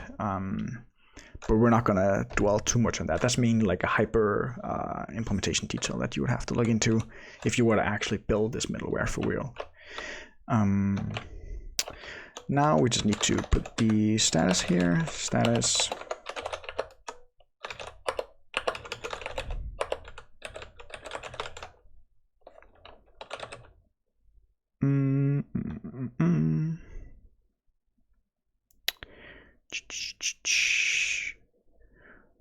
Right, so logging future is only a future if it wraps another future that is itself a future of a response, of a result. So here you can say response is that thing, which means we need to add an E here. That's now E.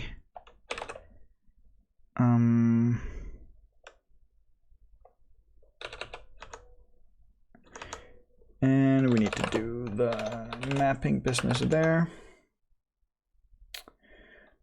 What I just did there was in Vim you can both complete like words, or you can also complete entire lines. So if you're at the end of the line, you can do Control X, Control L to complete line wise basically. And I knew that we had a line similar to this one in the other service implementation where we did map the error type.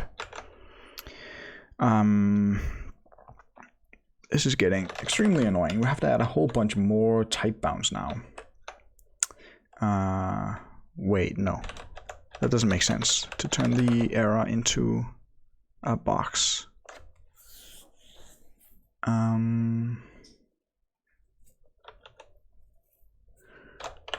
What's it saying?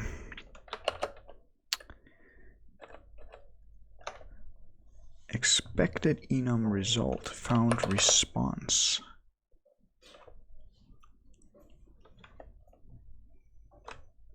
Why?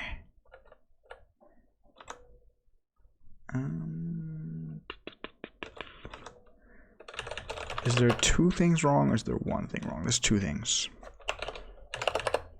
What is the first thing? Expected result found response.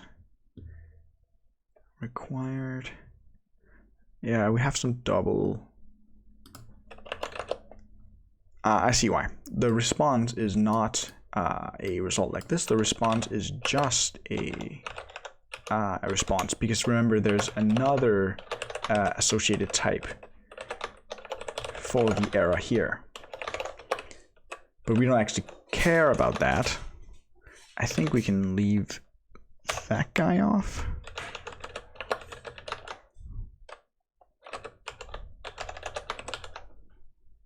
Yeah, like that.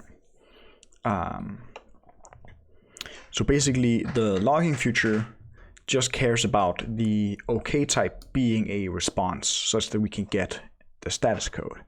It doesn't actually care about what the error type is, which means up here we just have to say that the response is a response type. We don't need to name we don't need to name the error type. Let's just see that this actually works.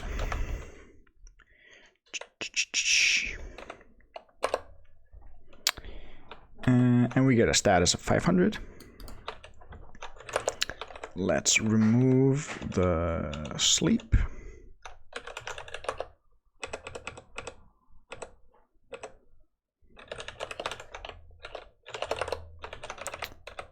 Run with logging.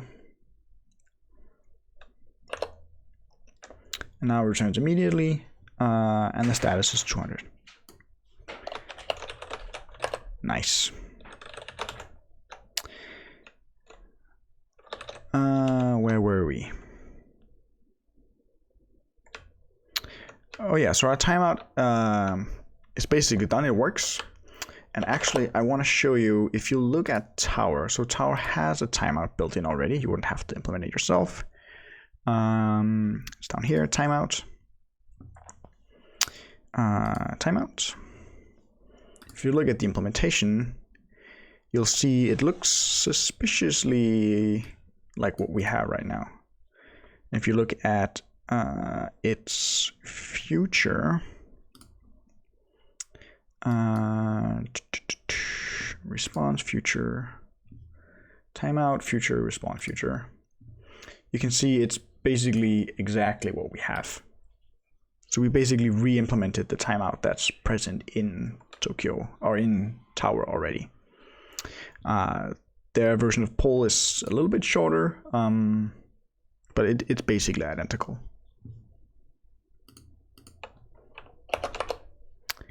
Nice. Let me see. I had a plan for what I was going to talk about. Let's see. Oh yeah, so we're nearing the end. There's one more concept that I want to touch on. Tower equals tonic, is that right? No. Tower is the library that we've been talking about during the stream to basically decompose your services into your network service into like modular reusable components, and tonic is an implementation of the gRPC protocol in Rust. Tonic uses Tower, but tonic is not Tower. You can also use Tower with tonic. But you're right, they are somewhat related. All right, so the last concept that I want to touch on is layers. So we've talked about services, now layers. So I mentioned way back that Tower is sort of comprised of 3 crates. It has the Tower crate, which is the main crate that sort of has most of the functionality. It has Tower service, which just has the, whoa, that's very bright. Just has the service trait and nothing else. So that means if you wanted to write a utility crate that just needs service, you don't need to depend on all this other stuff. You can just pull in the service trait. And they also have a trait called Tower layer. And again, it's very bright, sorry about that. Which has a few more things, and then has one trait, which is sort of what this crate is about. And so a layer is an abstraction for like wrapping services in other services. There's a lot of services. So this business that we're basically doing here by wrapping, like composing a sort of almost like a stack of services that are nested and eventually hit some leaf service, is what layers let you express. And what's really neat is that you can make like several like stacks of layers, and then you can give that one layer a service, and it will wrap that service in a bunch of other services and give you back a final service. And this allows you to basically sort of decompose your application into layers that can be reused in different places. And like somewhere you give it one service, somewhere you give it another service. So layers are not strictly necessary for using Tower and building services, but it allows you to clean up some of this let SVC all the time sort of business. So I just briefly wanted to show you how that works. And Tower has a type called ServiceBuilder, which uses layers. So if you don't really understand layers, it's going to be difficult to understand how ServiceBuilder works. So ServiceBuilder is basically a way to build like a stack of layers and then apply a service to those layers. I think we should talk about layer first. We didn't actually look at the trait. Got ahead of myself here. So layer is a very simple trait. It's generic over some type S. It has a generic type parameter service, which is the like output service type that it produces. It has a method called layer that just takes an S and produces one of these generic service types. So it's a very simple trait. So if I actually look at ServiceBuilder, I think we should look at stack first. So in Tower layer util stack, there is, so stack is a type that takes an inner and an outer, and these will normally be other layers. And then notice that stack implements layer if both the inner and the outer type implement layer. And the output type of stack's layer implementation is the outer type, the outer layer. Well, it's the service. Let's see, it's this guy, the S, first wrapped in the inner layer and then wrapped in the outer layer. I know this might be a little bit confusing, but if we look at ServiceBuilder, it has a method called layer that takes some type T and then returns you a ServiceBuilder where its previous layer has been stacked with whatever new layer you give it. So a ServiceBuilder has this convenience layer method that uses this stack of layers inside of it. And then it finally has a method called service that just takes some S and then applies this layer to that service and gets back some output service at the end. And this means you can do stuff like this. You can build, like you can say ServiceBuilder new dot buffer. If you look at dot buffer, this basically mutates or sort of gives you back a new service builder. It doesn't actually mutate, it consumes self. So it gives you back a new service builder that took, whatever layer is in the service builder to begin with, but then stacked with a buffer layer. And a buffer layer is a layer that when you apply it, you get back a buffer service. And a buffer service, we haven't talked about this yet, that basically wraps another service.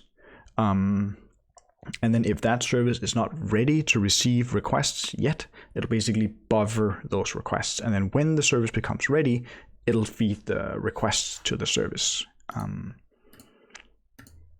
So a buffer layer is a layer that lets you apply the buffer middleware to a service. And then Tower provides this convenience method to just build a stack that has a buffer, a concurrency limit to limit how many requests you can have at any given point. It has I don't know if it has a timeout. It doesn't seem like it has. Oh yeah, it does right there. It has the timeout that we looked at. It has a whole bunch of functionality. And then it has a hook for you to provide your own layers. So that's sort of the high-level overview of how it works. If it's a bit confusing, don't worry. We're going to get to actually implement these things ourselves now.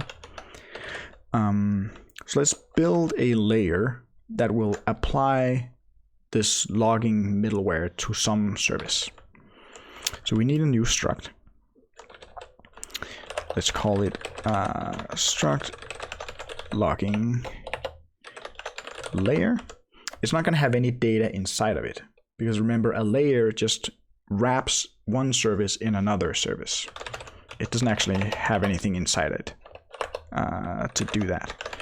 So it's a layer for any service S.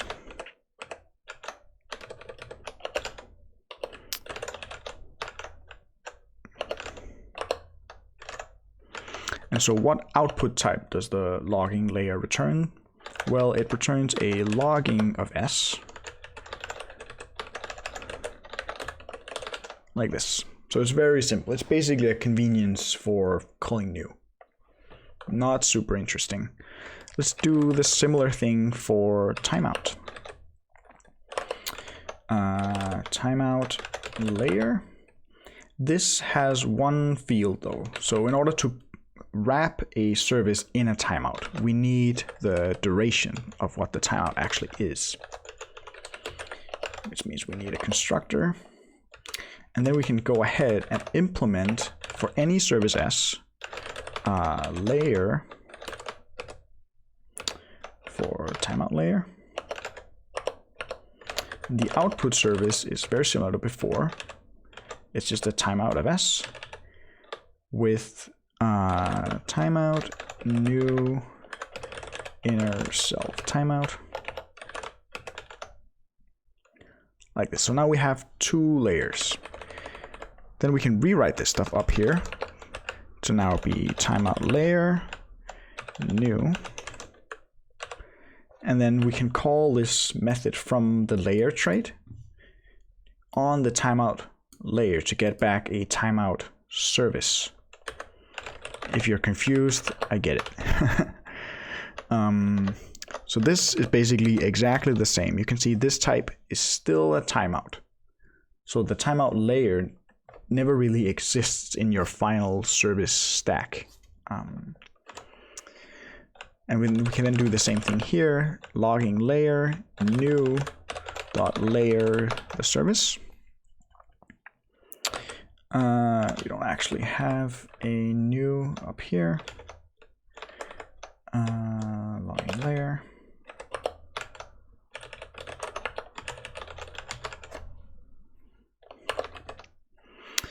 Okay, so this is just a more convoluted way of writing what we had before. But what you can do is you can say let builder is a service builder new dot layer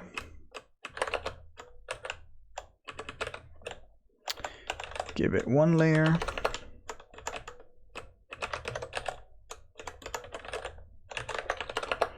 give it another layer and then finally say dot service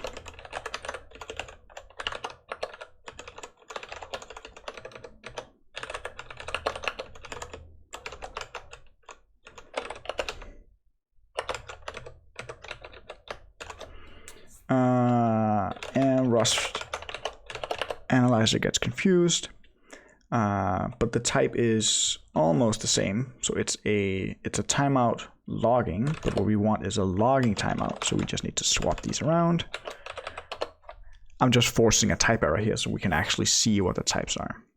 So you can see the type that we get out is basically the same.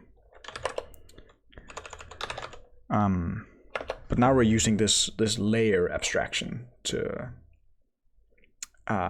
build our services. And you might say that, like, what's the point of this? This is kind of silly, right? And you're right, for this example it is.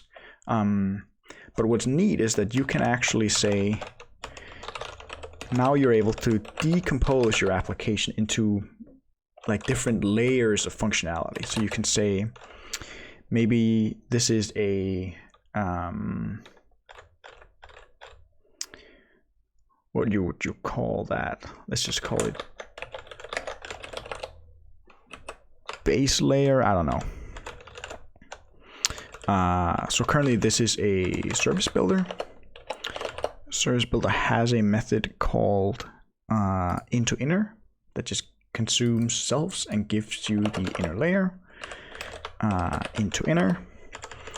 And now you can just apply that base layer here, get the same type out, but now we can build another layer that's more complicated. We could say we want maybe a rate limit. Rate limit. I think the reason it's not working is because it requires the limit feature on Tower.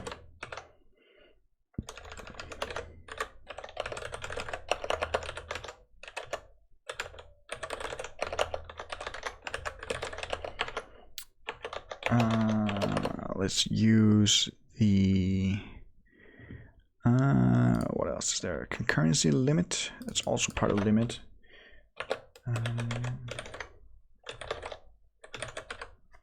If I can hit the keys. Where's curly brace? There it is. So we have a rate limit with let's say at most 100 requests every second. Not super useful rate limit, whatever. And a concurrency limit of 1,000. That means that there will at most be 1,000 requests in flight at any given moment. Let's call this limit layer. We can apply that as well, like that. So this is why layers are cool, because you're able to basically decompose your application into reusable pieces. And you can imagine that you can have these outside, and you can build them dynamically by functions. You can build them from configurations. You can do a whole bunch of cool things with this. And that's sort of the idea behind Tower in the first place, is to take the parts that are protocol agnostic and sort of allow you to extract those out and let you reuse them. But if like the last 10 minutes of us talking about layers didn't make a whole lot of sense, you can totally write the style that we had before. What had we? We had a service FN.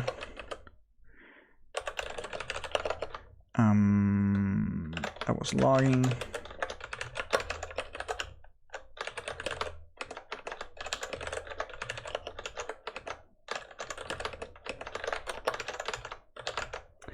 Like this totally works as well, right?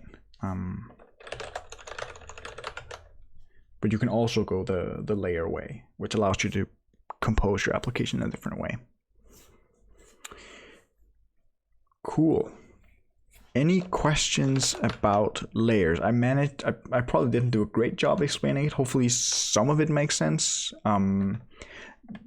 Like the main thing in Tower is not about layers. So if you don't understand layer and ServiceBuilder and layer stack and all these things, that's totally cool. Hopefully you do understand the service trait, which is sort of the whole point of Tower in the first place. Hey, hello. I am Hardliner with a party of 6. Nice, thanks for the raid. We're doing Rust. A lot of Tower stuff. We're almost near the end though. There is there's just 2 more things that I want to mention. We're watching only Rust coders. Well, you come to the right place. So we've already seen service FN, which allows you to take like some async function and turn it into a service basically. And a fun exercise for you to do would probably be to implement service FN yourself. Figure out how to do that. It's not terribly difficult. That might be fun to do.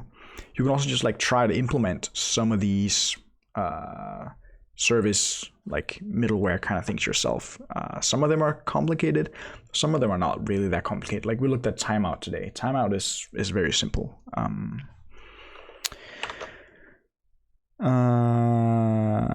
Yes, there is layer FN, which is exactly like service FN except for layers. So it just allows you to construct a layer from a function, which means if you don't need to have a named type for your layer, like you could consider this fairly sort of boilerplatey in a way. So if you're able to use the layer FN, that is there for you. Let's see what else is here. I don't actually think that there's more that I wanted to talk about. We've also been going for 2.5 hours, which I think is fairly reasonable. Any sort of final questions regarding tower or service or futures or polling or anything, any kinds of the things that we've been talking about here today? By the way, I do encourage you to actually look at the tower code base.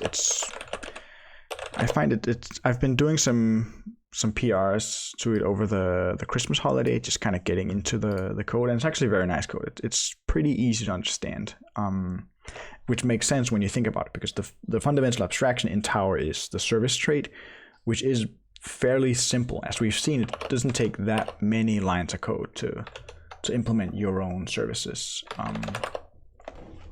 Like there are some services, like some middlewares they have that do like load balancing and like track how loaded different services are and all that stuff. There's a lot of complexity in those, but that's more in the implementation rather than the service abstraction. So yeah, I encourage you to check out Tower to play around. And yeah, I think if there are no more questions, then I think we're gonna end the stream here. I do briefly just want to mention, you're very welcome to follow me on Twitter, David PDRSN, same as my Twitch handle. I always upload videos of these streams on my YouTube. There's no link to it here that I notice, but I always tweet out the links. So if you came in halfway through and you want to catch up the stream from the beginning, you can watch there. Otherwise, thank you so much for joining, and I hope you learned something, and I will see you in the next stream. Bye.